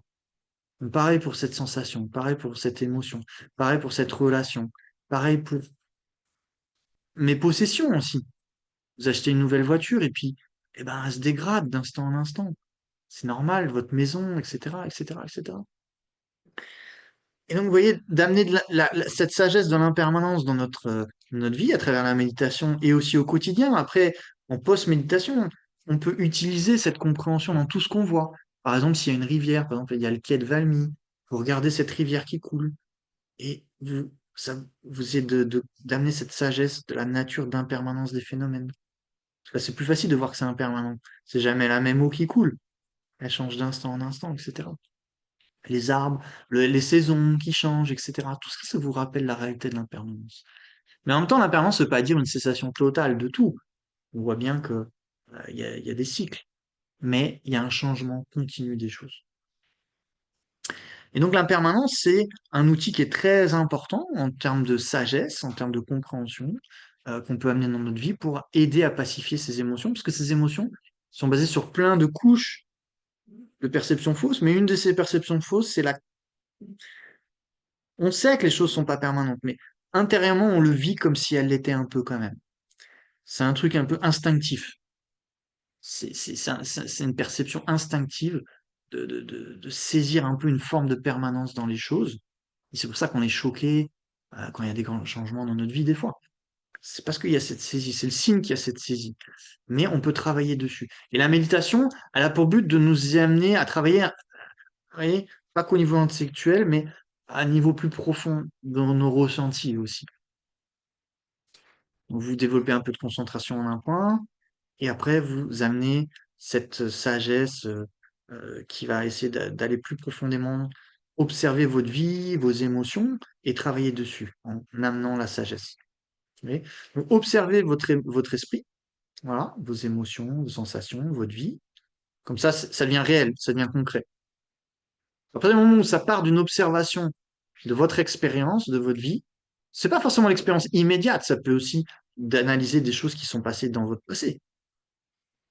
Et des fois, les gens disent c'est juste le moment présent, juste ce qui se passe maintenant. Mais ça, c'est un peu limité quand même. Bien sûr, c'est aussi une approche, mais c'est un peu limité. C'est un peu limité. Parce que ça ne vous permet pas d'amener beaucoup de sagesse sur toutes vos expériences de vie. Mais vos expériences de vie, c'est un truc que vous avez vécu. C'est pas un truc intellectuel. Vous pouvez vous rappeler de ce que vous avez vécu émotionnellement, vos relations avec les gens, etc. Donc, vous pouvez utiliser tout ça dans votre méditation aussi pour amener de la sagesse. Donc, la méditation, elle va vous permettre aussi d'avoir plus d'introspection et, et, et d'amener plus de sagesse dans votre vie pour essayer de désamorcer les émotions. C'est-à-dire que vous pouvez rappeler d'un événement, mais désamorcer la connotation émotionnelle qui accompagne cette mémoire. C'est pas d'oublier les choses, c'est de désamorcer, vous comprenez ce que je veux dire? La connotation émotionnelle qui va teinter cette mémoire. C'est-à-dire qu'à un moment donné, quand vous aurez pacifié votre esprit par rapport à ça, vous pouvez vous rappeler de l'événement et il n'y aura plus cette émotion qui vous perturbera. Vous pouvez vous rappeler qu'à un moment donné, vous aviez cette émotion, mais vous pourrez constater que maintenant, vous l'avez plus. Vous voyez. Comme ça, on peut travailler sur la peur, sur la colère, sur l'attachement, sur l'addiction, etc. Sur la peur aussi. Il y a plein de travail qu'on peut faire sur la peur. Euh, mais bon, après, il y a plein de méthodes. Ok. Donc l'impermanence, déjà, c'est une chose. Après, une autre chose, bon, j'ai dit que je parlais pas trop de vacuité, mais euh, juste, on peut penser à l'interdépendance des phénomènes. Et je pense qu'il y a des choses qu'on peut comprendre sans aller dans des trucs philosophiques trop complexes. Euh, notre rapport avec le monde. Notre rapport avec tout le monde, c'est comment moi je me perçois et comment je perçois les autres. Vous êtes d'accord que on n'a pas tous la même expérience, non? On n'a pas tous, quand on parle les uns avec les autres, des fois on s'aperçoit qu'il y a des expériences très différentes. Il y a des gens qui perçoivent le monde comme quelque chose de très dangereux pour eux. D'autres qui perçoivent le monde comme quelque chose de très différent. Même par rapport à une même personne, etc. Donc, c'est-à-dire que dans cette expérience, il va y avoir une perception du soi et de l'autre qui dépend aussi de notre esprit. qui dépend de nos expériences passées aussi, bien sûr, et de nos émotions passées, qui va faire que ça va encore une fois connoter la manière dont les autres, le monde va nous apparaître. Et naturellement, si on voit les autres comme hostiles, nous, on va se percevoir comme quoi? Comme en danger. Et donc la peur. Ok. Si on voit les autres comme très bénéfiques pour nous, on va se percevoir comme quelqu'un qui reçoit beaucoup de bienfaits des autres. Donc ce sera pas la peur. Et ça va pouvoir développer l'amour, la gratitude, etc., par exemple. Et nous-mêmes, on peut faire l'expérience de nos vies des fois que, même dans une même journée, ou d'un jour à l'autre, on peut passer d'un état à l'autre. Vous êtes d'accord? Donc ça prouve quoi? C'est-à-dire que c'est une vérité relative, une vérité subjective. C'est pas absolu. Si c'était absolu, on devrait tous percevoir la même chose, ou on devrait tous percevoir la même chose tout le temps de la même manière, mais c'est pas le cas. Selon notre esprit, le je et le monde va apparaître différemment. Il va être teinté différemment, connoté différemment. Donc ça veut dire que euh, notre expérience du monde et de nous-mêmes, c'est pas quelque chose de 100% objectif, absolu. C'est quelque chose de relatif. Et de penser à ça, vous savez, c'est un petit peu comme quand on dit la beauté est dans l'œil du spectateur, ça change un peu notre perception du tableau. Si par exemple on adore un tableau et quelqu'un arrive et le déteste, on sera moins choqué si on a compris ça. Par contre, si on n'a pas compris ça, on penserait juste que c'est l'autre qui comprend rien à l'art. C'est magnifique ce petit point rouge au milieu d'un tableau tout blanc. Il y en a qui trouvent ça magnifique. Moi, je trouve ça ridicule. Mais j'ai peut-être tort, parce qu'il y a peut-être quelque chose que je capte pas là-dedans aussi. Et peut-être lui, il a un peu tort aussi, peut-être qu'il exagère un petit peu aussi. Mais le point, c'est que la perception de chacun est quand même, perception du tableau, elle n'est pas 100% objective et absolue, vous êtes d'accord? Donc la perception de quelqu'un qu'on considère comme un ami ou comme un ennemi, ou comme de mauvais ou de bon, n'est pas 100% objective. N'est pas 100% objective. Ou quand on dit cette situation c'est génial ou c'est horrible, c'est pas 100% objectif. Et déjà de remettre en question que c'est objectif, ça nous permet de se détacher un petit peu de notre perception. Vous voyez. Et donc ça peut aider à pacifier la peur, pour ce qui nous paraît hostile et dangereux, et l'attachement, pour ce qui nous paraît absolument merveilleux, absolument horrible, absolument merveilleux. Des fois on utilise des mots comme ça, non? C'est absolument merveilleux, absolument. Là, je pense que souvent c'est le signe de cette perception d'existence exagérée. Le absolument, c'est dire qu'il n'y a pas d'autre manière de le percevoir. C'est ça que ça veut dire. C'est-à-dire que ça dépend pas de mon esprit. C'est-à-dire que c'est pas subjectif. Vous voyez ce que je veux dire? Et donc, il n'y a pas d'autre choix que de réagir comme je réagis. Puisque c'est absolument horrible, il n'y a pas d'autre choix que de réagir avec la peur ou la colère ou la haine. Parce que c'est absolument merveilleux, il n'y a pas d'autre choix que de vouloir obtenir ce phénomène ou d'être en contact avec cette personne, etc. Il n'y a pas d'autre choix, parce que c'est absolument merveilleux. Et si on amène un petit peu de sagesse, souvent on verra que y a- y a- c'est pas aussi absolu que ça. Si on amène un peu de sagesse. Euh, donc c'est aussi une autre manière dont la méditation peut nous aider, c'est de remettre en question notre perception de soi et du monde. Donc ça, c'est vraiment la sagesse. L'impermanence et, et, et la relativité, c'est vraiment les deux, peut-être les deux sagesses les plus puissantes qu'on puisse utiliser dans la méditation et au quotidien. Et après, au niveau de la méthode, bah, c'est l'amour, la compassion, etc. Donc là, la compassion, ça repose sur quoi? Bah, encore une fois, c'est le souhait que les autres soient libres de leur souffrance. Donc il y a deux choses. C'est reconnaître que les autres souffrent, ce qui est une réalité. C'est clairement une réalité. Les autres souffrent, il n'y a pas de doute. Même les gens qu'on trouve les plus horribles dans ce monde, ils souffrent. C'est sûr et certain. Mais des fois, vous savez, les gens qu'on pense comme tellement horribles, peut-être on peut penser qu'ils souffrent pas. Peut-être on peut penser que eux ils souffrent pas, en fait. Et ça, c'est marrant qu'on fasse ça, des fois. C'est vraiment, vraiment intéressant qu'on fasse ça. Comment on peut omettre une partie de la réalité de l'autre, en fait. Que c'est un être sensible, en réalité, quand même. Malgré tout, c'est un être sensible, quand même. Et donc, il a un point commun avec nous. C'est que c'est un être sensible. Donc, donc, la méditation, là, pour développer la compassion, ça va être par exemple, de penser que les êtres sont tous les êtres sont comme nous. Ils veulent être heureux, ils veulent pas souffrir exactement comme nous. Sainteté, il en parle beaucoup, de considérer comme tous les autres, comme pareil, comme une même famille, comme un même groupe, dans le sens où on veut tous être heureux, on veut tous pas souffrir. Et si on perçoit, vous voyez, parce que tout dépend de notre perspective, si on perçoit sous cet angle-là, alors c'est plus, il y a moins ce sentiment mon camp, l'autre camp, etc. Et ça peut aider à développer une forme d'égalité, d'attitude envers les autres, et du coup de pouvoir ressentir plus de compassion pour les autres déjà. Vous voyez. Donc ça aussi, c'est des choses simples qu'on peut utiliser au quotidien. C'est pas si compliqué que ça, en fait, à comprendre. C'est juste qu'il faut l'utiliser encore et encore en méditation. Et des fois, ce que je me dis, c'est des fois, et, et moi aussi, des fois, ça a pu m'arriver. Je dis pas que ça peut pas m'arriver encore, mais en tout cas, je le crois plus, en tout cas, du tout.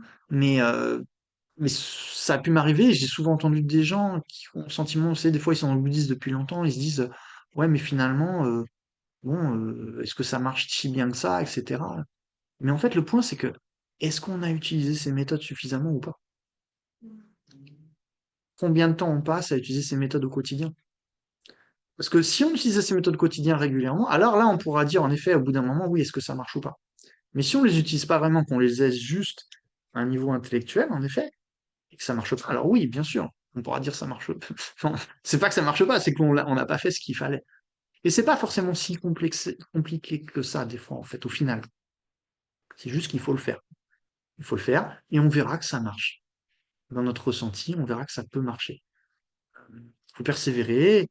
Euh, voilà, des fois, c'est bien d'écouter peut-être des enseignements du Dalai Lama qui en parlent pour nous inspirer, etc. Parce que l'inspiration, notre esprit, il fonctionne aussi un peu à l'inspiration quand même. Il a besoin d'être inspiré des fois. Euh, voilà. Après, pour la patience, par exemple, euh, donc la patience, par exemple, on a beaucoup d'enseignements sur la patience par un grand maître, le maître Shantideva. Et lui, il nous dit, derrière, donc déjà, identifier les méfaits de la colère et les bienfaits de la patience. On en a un petit peu parlé. Et bon, la colère, en gros, c'est au moment où elle s'élève dans notre esprit, il n'y a plus de paix mentale. Il n'y a plus la moindre paix mentale. Ça, c'est clair et net. Et physiquement, en plus, ça nous nuit. Et si on sait, si on l'exprime physiquement ou verbalement, de toute façon, s'il y a quelqu'un d'autre, le non-verbal, il est inévitable. Donc, de toute façon, on sait mieux que de dire quelque chose ou d'agir physiquement, mais il y aura quand même quelque chose déjà qui se dégagera, ça c'est sûr.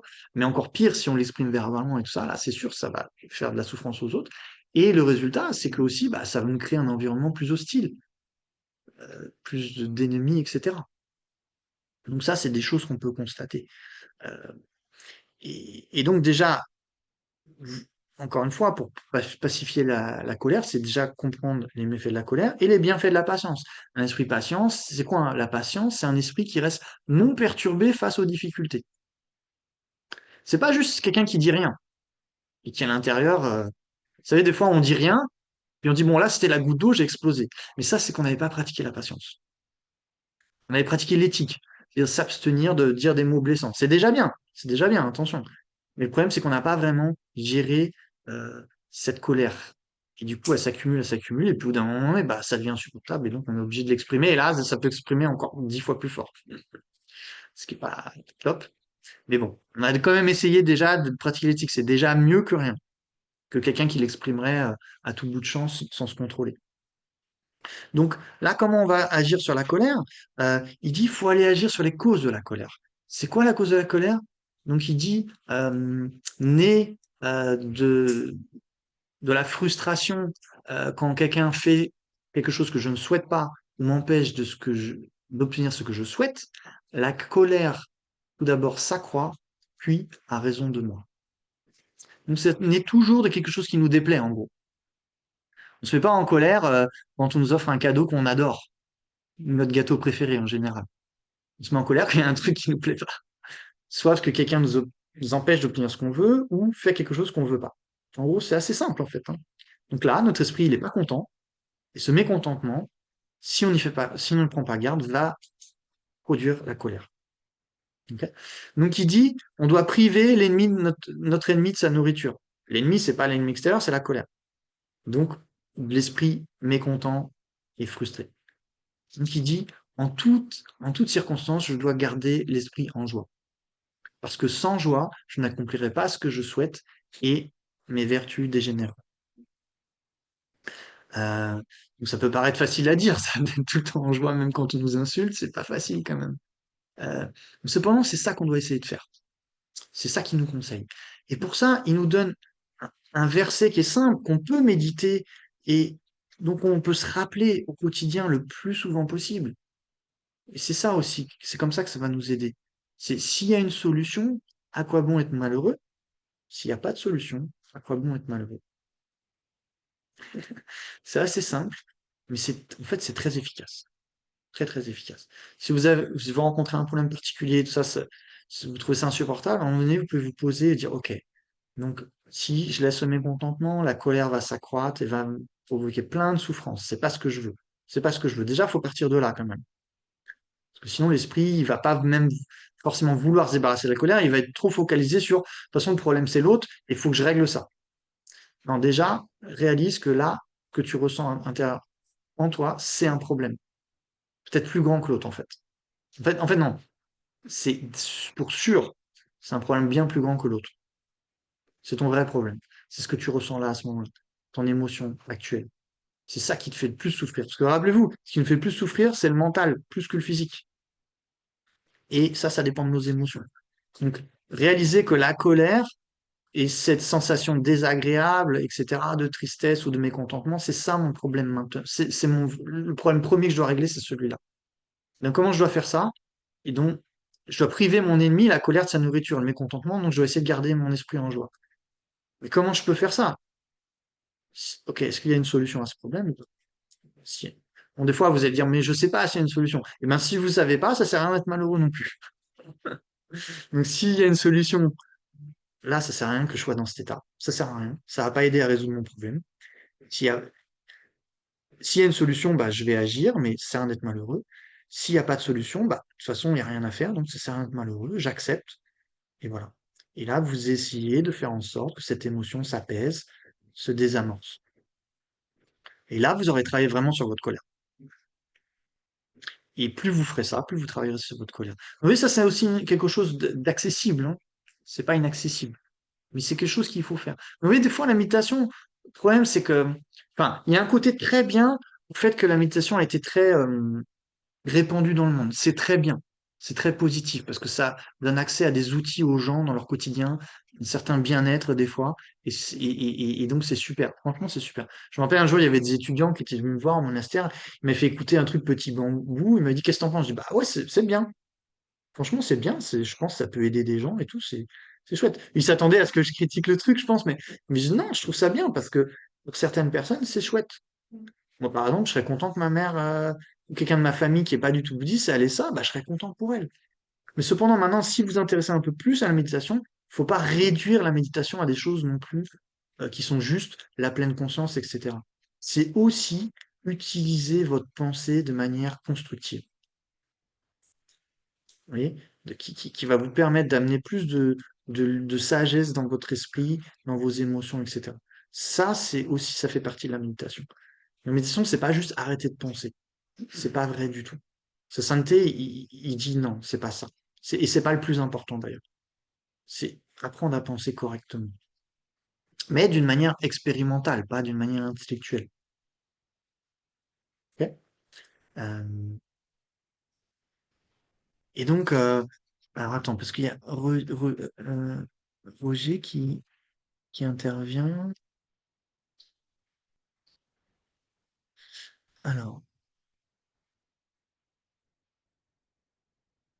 la raison veut décider ce qui est juste, la colère veut qu'on trouve juste ce qu'elle a décidé. Sénèque. Ok, good. Si le problème a une solution, il ne sert à rien de t'inquiéter. S'il n'y a pas de solution, s'inquiéter ne changera rien. Le Bouddha, oui. Voilà. Je suis d'accord. Good. Euh, donc ensuite aussi, il y a une autre étape que vous pouvez faire, c'est la personne qui vous nuit. La personne qui vous nuit. On ne dit pas qu'il y a personne qui peut vous nuire, etc. C'est, elle apparaît en général comme en plein contrôle de ce qu'elle fait. On a l'impression que c'est elle qui est en pleine possession de ses moyens et vous nuit intentionnellement. Et ça, c'est insupportable. Par exemple, si il y a un caillou qui vous tombe sur la tête, ça va faire mal, mais vous n'allez pas forcément vous mettre trop en colère contre le caillou, etc. Pourtant, ça fait mal, d'accord? Mais pourquoi vous ne mettez pas en colère contre le caillou? Pourtant, c'est le caillou qui vous fait mal, à votre avis. C'est parce qu'on attribue à la personne, Non, non, non, je parle pas de la personne, je parle du caillou. Pourquoi on tu... attribue à la personne qui l'a lancé. Non, non, c'est pas quelqu'un qui a... Non, juste un caillou qui tombe d'une montagne, qui vous tombe sur la tête. Pourquoi tu ne mets pas en colère contre le caillou? C'est inanimé. Hein? Oui, inanimé, il a rien. Oui, c'est un phénomène inanimé, donc il n'avait pas d'intention particulière de te faire du mal. Il n'avait pas l'intention de te faire du mal, du coup, tu te mets pas en colère. Il y a plein de causes et conditions qui se réunissent, qui font que ça arrive. C'est juste comme des dominos qui tombent. Voilà, tu vas pas en vouloir au domino qui est tombé parce que tu sais que c'est l'autre domino qui l'a fait tomber. Et ben la personne qui nous fait du mal, ce qu'il dit, Shantideva, c'est pareil. C'est pareil. Il a pas l'intention de générer les émotions négatives. De la force des empreintes du passé, des habitudes et des causes et conditions qui se réunissent, alors la colère surgit. Mais elle ne surgit pas avec l'intention de surgir. La colère n'a pas l'intention de surgir et la personne n'a pas l'intention que la colère surgisse. Vous êtes d'accord? Et les causes et conditions qui se réunissent pour produire la colère n'ont pas l'intention de produire la colère non plus. Et c'est la colère qui produit l'action physique ou verbale qui vous nuit. Et donc, la personne, c'est comme un domino. C'est comme la pierre qui est tombée. C'est exactement pareil. Ça dépend de causes et conditions. Il n'y a pas un soi indépendant qui décide de tout. Ça n'existe pas. C'est un fantasme. De croire qu'il y a un soi indépendant de causes et conditions chez les êtres, ça n'existe pas. Il n'y a pas de soi indépendant. Ça, on réfute un soi indépendant comme ça. Et donc, en pensant que la personne dépend de plein de causes et conditions, aussi son histoire, ses émotions, etc., ça va permettre d'être moins en colère contre la personne, de l'envisager comme une pierre. Alors, ça veut pas dire qu'on peut pas se protéger d'une pierre. Du coup, quand on passe sous la montagne, on sait qu'il y a des pierres qui tombent, on peut faire attention, on peut mettre un casque, on peut peut-être passer autour, mais on va pas se mettre en conflit armé contre la montagne. Vous voyez ce que je veux dire? De la même manière, si quelqu'un nous nuit, bah, peut-être en effet, ça ne veut pas dire qu'il ne faut pas être vigilant à certaines situations, mais en tout cas, on ne va pas rentrer en conflit dans le sens où on va vouloir nuire à la personne parce qu'on comprend qu'elle est pas, elle est sous le pouvoir d'autres causes que lui-même. Vous voyez ce que je veux dire? Mhm. Ouais. Donc ça aussi, c'est une méditation qu'on peut faire. Réfléchir à l'impermanence et à l'interdépendance, comment les choses dépendent de plein de causes et conditions. Et ça aussi, ça aide pour tous nos problèmes de la vie. Tous nos problèmes de la vie dépendent de plein de causes et conditions. Et quand on réfléchit à ça, ça permet de pacifier la colère. Oui. Alors, ça veut dire que je considère que c'est jamais un partenaire, c'est quelqu'un en colère ou vénère. Mhm. Alors, ouais. Alors, est-ce que ça veut dire qu'on considère que c'est jamais intentionnel quand quelqu'un se met en colère et tout ça? Non, on peut pas dire ça. Les êtres ont une intention, contrairement à la pierre. Mais cette intention dépend de plein de causes et conditions aussi. Tu vois ce que je veux dire? Et c'est ça le point. C'est ça le point. Il n'y a pas un jeu indépendant qui dit, bah, tiens, moi, j'ai cette intention, je vais avoir cette intention. Non, non. Cette intention, c'est aussi un facteur dépendant qui dépend de plein de facteurs précédents. Et donc, même cette intention, ça peut pas être l'objet de notre colère parce que c'est comme un domino. Tu vois? Après, ça veut pas dire qu'il faut pas agir. Peut-être il faut empêcher la personne de différentes manières de faire certaines choses, etc. Mais le point, c'est que de pas le faire avec la haine et la colère. On peut le faire avec la compassion. Et donc, on peut même développer la compassion. Il dit, vous savez, il y a des gens qui alors qu'ils se chérissent eux-mêmes plus qu'autrui, ils en arrivent à se nuire à eux-mêmes, comme de se pendre, ou de sauter d'un précipice, ou d'avaler de la nourriture très malsaine. Hein, ça arrive très souvent dans le monde. Et donc, si les gens, alors qu'ils s'aiment eux-mêmes encore plus que n'importe quel autre, sont capables de se nuire à eux-mêmes, comment pourraient-ils s'abstenir de nuire à autrui? Donc, si je n'éprouve pas de compassion pour ceux qui se nuisent à eux-mêmes, au moins que je ne me mette pas en colère.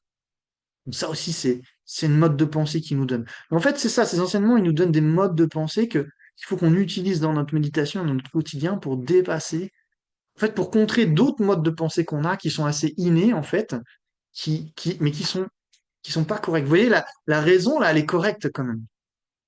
elle est correcte. Quand on en parle, ça nous paraît cohérent. Mais quand on est dans la perturbation mentale, on réfléchit pas du tout comme ça. On voit pas les choses comme ça. Donc c'est pour ça qu'il faut s'habituer à d'autres modes de pensée pour contrer ça. Euh, donc voilà. Donc, est-ce que vous avez d'autres questions? Oui, Roger?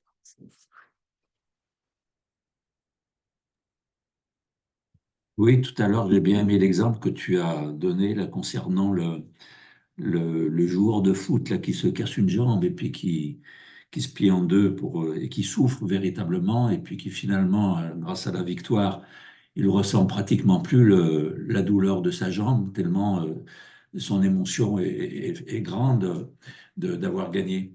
Donc, est-ce que ça veut dire finalement que l'esprit, puisque derrière ça, c'est la conscience mentale, mais c'est aussi l'esprit qui l'anime, et cet esprit est capable de modifier finalement notre cerveau, comme tu l'as bien expliqué. Si on donne des habitudes à notre cerveau, à notre mode de fonctionnement, notre cerveau, on peut changer, par exemple, de donner une habitude de méditer tous les matins, ça va devenir une habitude comme de se laver les dents, par exemple.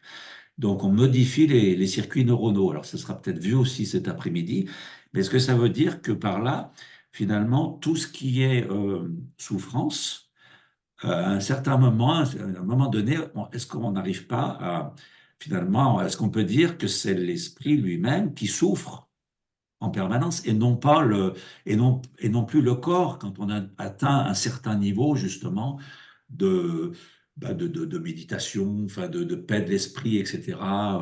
Bon, parce que je pense que la souffrance, elle est toujours bien présente et elle est nécessaire d'ailleurs, elle nous prévient d'un dysfonctionnement du corps.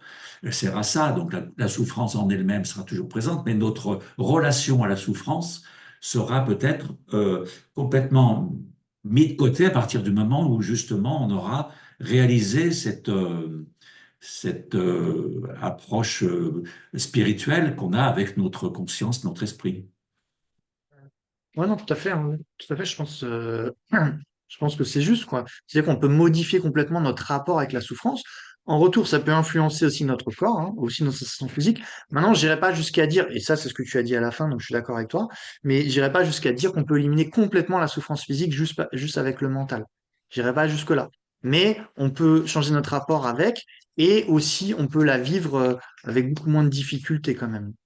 Euh, Dans certains cas, si c'est des souffrances physiques qui sont pas très fortes, ça peut les soulager complètement, dans certains cas, mais pas dans tous les cas non plus. Pas dans tous les cas non plus. Parce que il y a quand même une différence entre les consciences sensorielles et mentales. C'est pas les mêmes.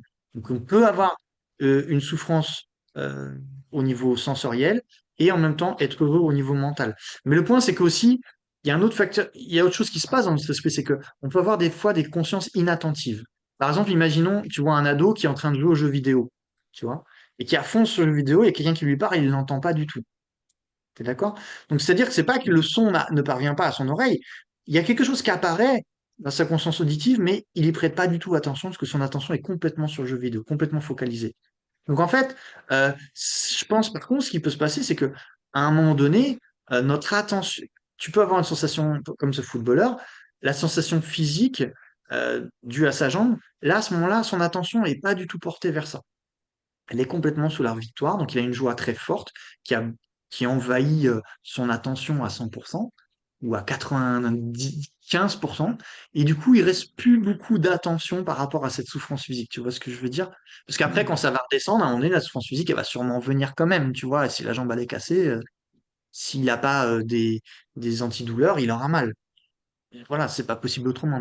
Mais en tout cas, temporairement, il peut être moins attentif à ça. Maintenant, quelqu'un qui s'est beaucoup entraîné spirituellement, je pense qu'en effet, il peut ne plus prêter beaucoup attention à ces sensations douloureuses. Mais ça veut pas dire il les note pas du tout non plus, je pense.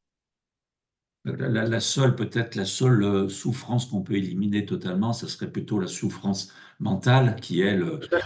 Oui, pourrait être annihilée complètement, contrairement à la souffrance physique qui est utile et nécessaire d'ailleurs à notre survie. oui, oui, tout à fait. Donc, Merci. on pense que c'est possible d'éliminer complètement la souffrance mentale. Maintenant, c'est pas facile, hein, c'est un travail. Pourquoi? Parce qu'on aussi notre esprit, bah, il est conditionné par plein de facteurs qu'on contrôle pas tout le temps. Donc, les émotions perturbatrices, à chaque fois qu'elles vont s'élever, elles vont créer de la souffrance en nous. Mais, enfin, ultimement entre guillemets, c'est possible de les pacifier complètement. Mais Déjà, dans un premier temps, déjà, on peut comprendre qu'on peut les diminuer, en tout cas, déjà. D'un point de vue laïque, si on parle juste de cette vie, on peut les diminuer. Après, d'un point de vue bouddhiste, il y a plein d'autres perspectives, mais là, dans notre contexte, en tout cas, déjà, dans cette vie, on peut grandement diminuer la souffrance mentale et augmenter notre joie, en développant les facteurs positifs, comme l'altruisme, etc., le renoncement, enfin, le contentement, la patience, etc. Merci.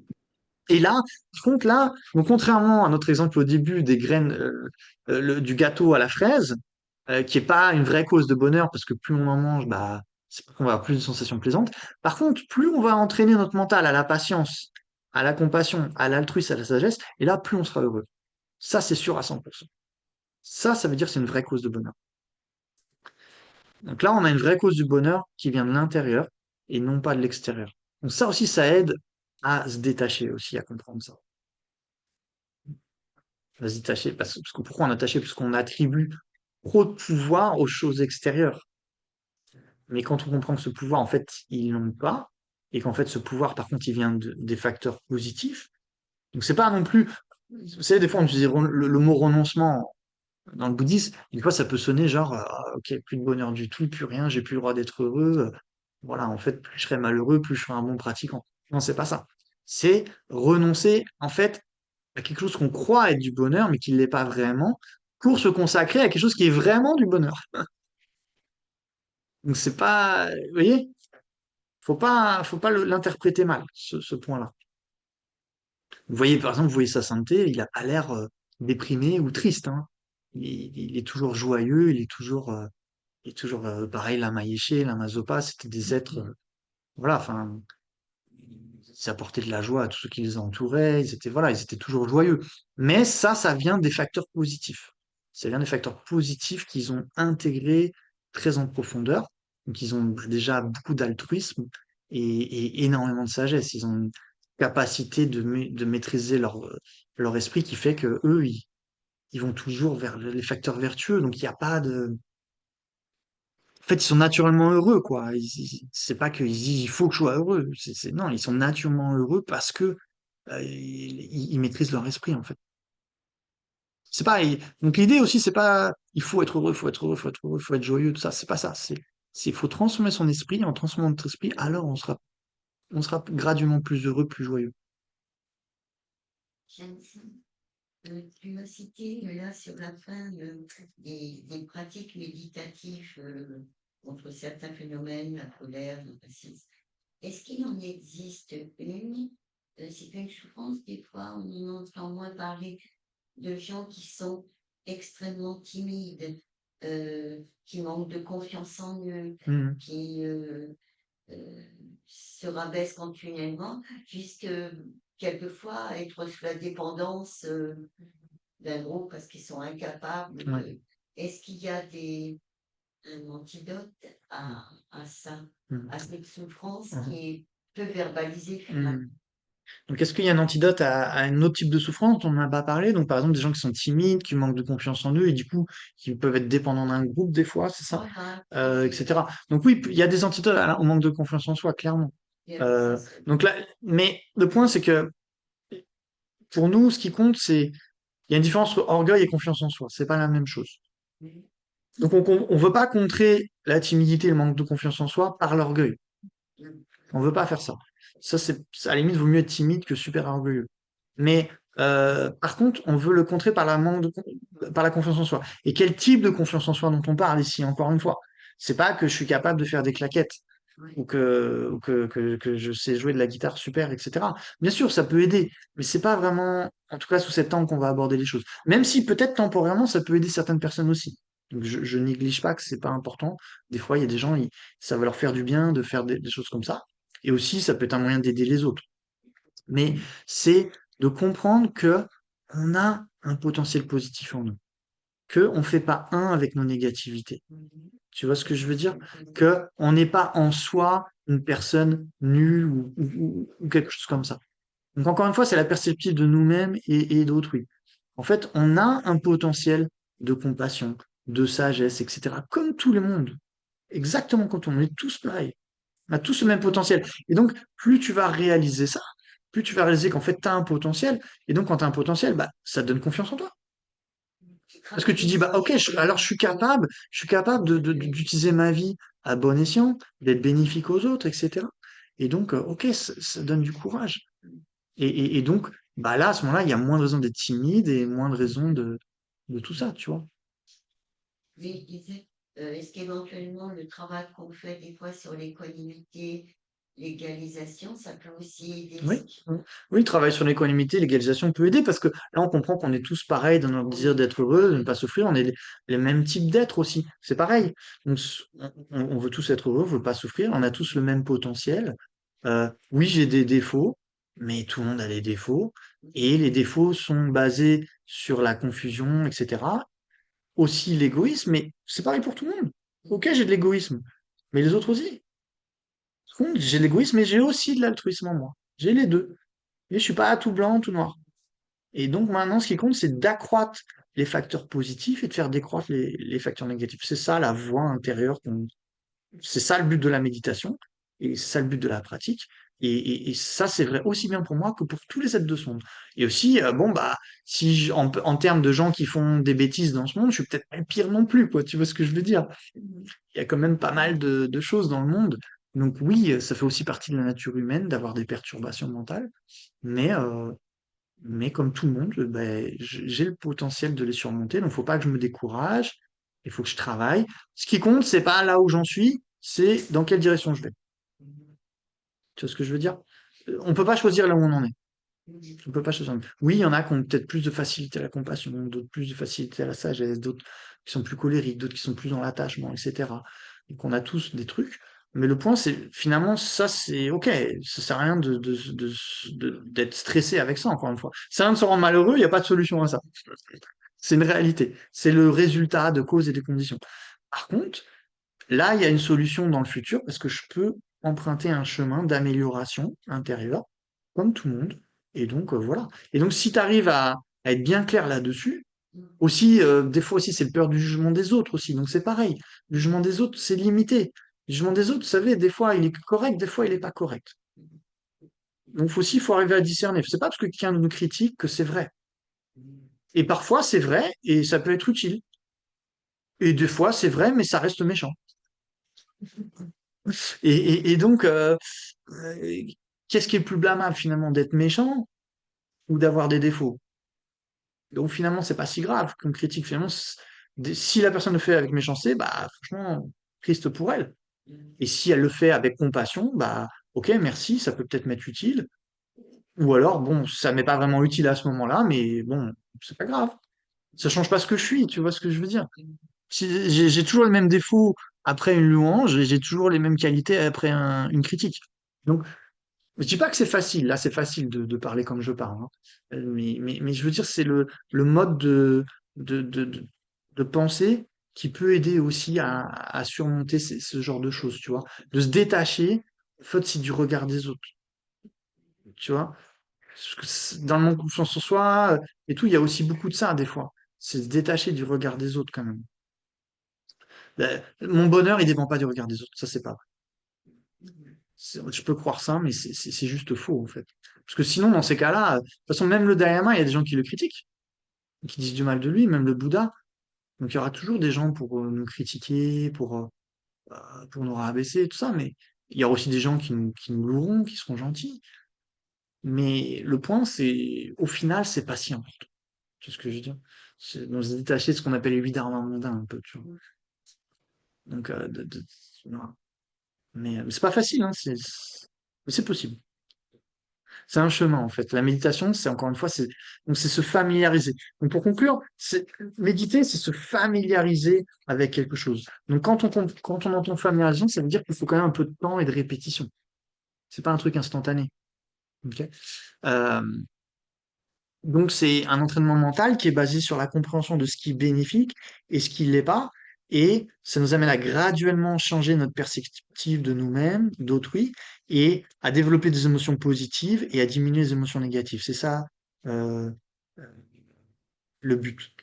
Et donc voilà. Donc c'est ça aussi le but de ces dialogues avec les scientifiques. Parce que je suis sûr que du coup, docteur Antoine Mousse, il va amener des perspectives sur ces sujets, puisque je sais qu'il a étudié aussi sur la compassion, ce qui est chouette parce que c'est assez rare, les scientifiques qui étudient la compassion. La pleine conscience, il y en a beaucoup, mais la compassion, c'est plus rare. Donc, je trouve ça bien aussi, parce que sûrement que aussi avec, comment il s'appelle, avec Richard Davidson, je sais que lui, il a fait beaucoup de choses sur la compassion et même sur la méditation, parce que sa sainteté lui a demandé aussi de faire ça. Il lui a dit de ne pas se concentrer que sur la pleine conscience. Ça veut pas dire que c'est pas bien la pleine conscience, mais il voulait aussi qu'il se concentre sur la compassion. Et je sais que Richard Davidson fait pas mal de choses là-dessus. Et apparemment, Antoine Lutz, il fait ça en France. Donc c'est vraiment quelque chose dont on peut se réjouir. Parce que souvent en France, on est un petit peu en retard sur ces choses-là. Les États-Unis, ils sont souvent plus ouverts. Et donc, on a vraiment, enfin, je suis très content qu'il puisse intervenir cet après-midi. Voilà, bah écoutez, on va faire la pause hein, du midi. Donc, on se voit à 14 heures avec Antoine Lutz. Donc, il interviendra peut-être environ pour 1 heure et demie, il m'a dit. Après, on pourra échanger avec lui, poser des questions, faire peut-être un dialogue. Et après, on conclura la journée. Donc, je pense, je sais pas, peut-être 16h30, 17h, je suis pas trop sûr. OK? Merci. Merci. Bon appétit. Merci, Gaston.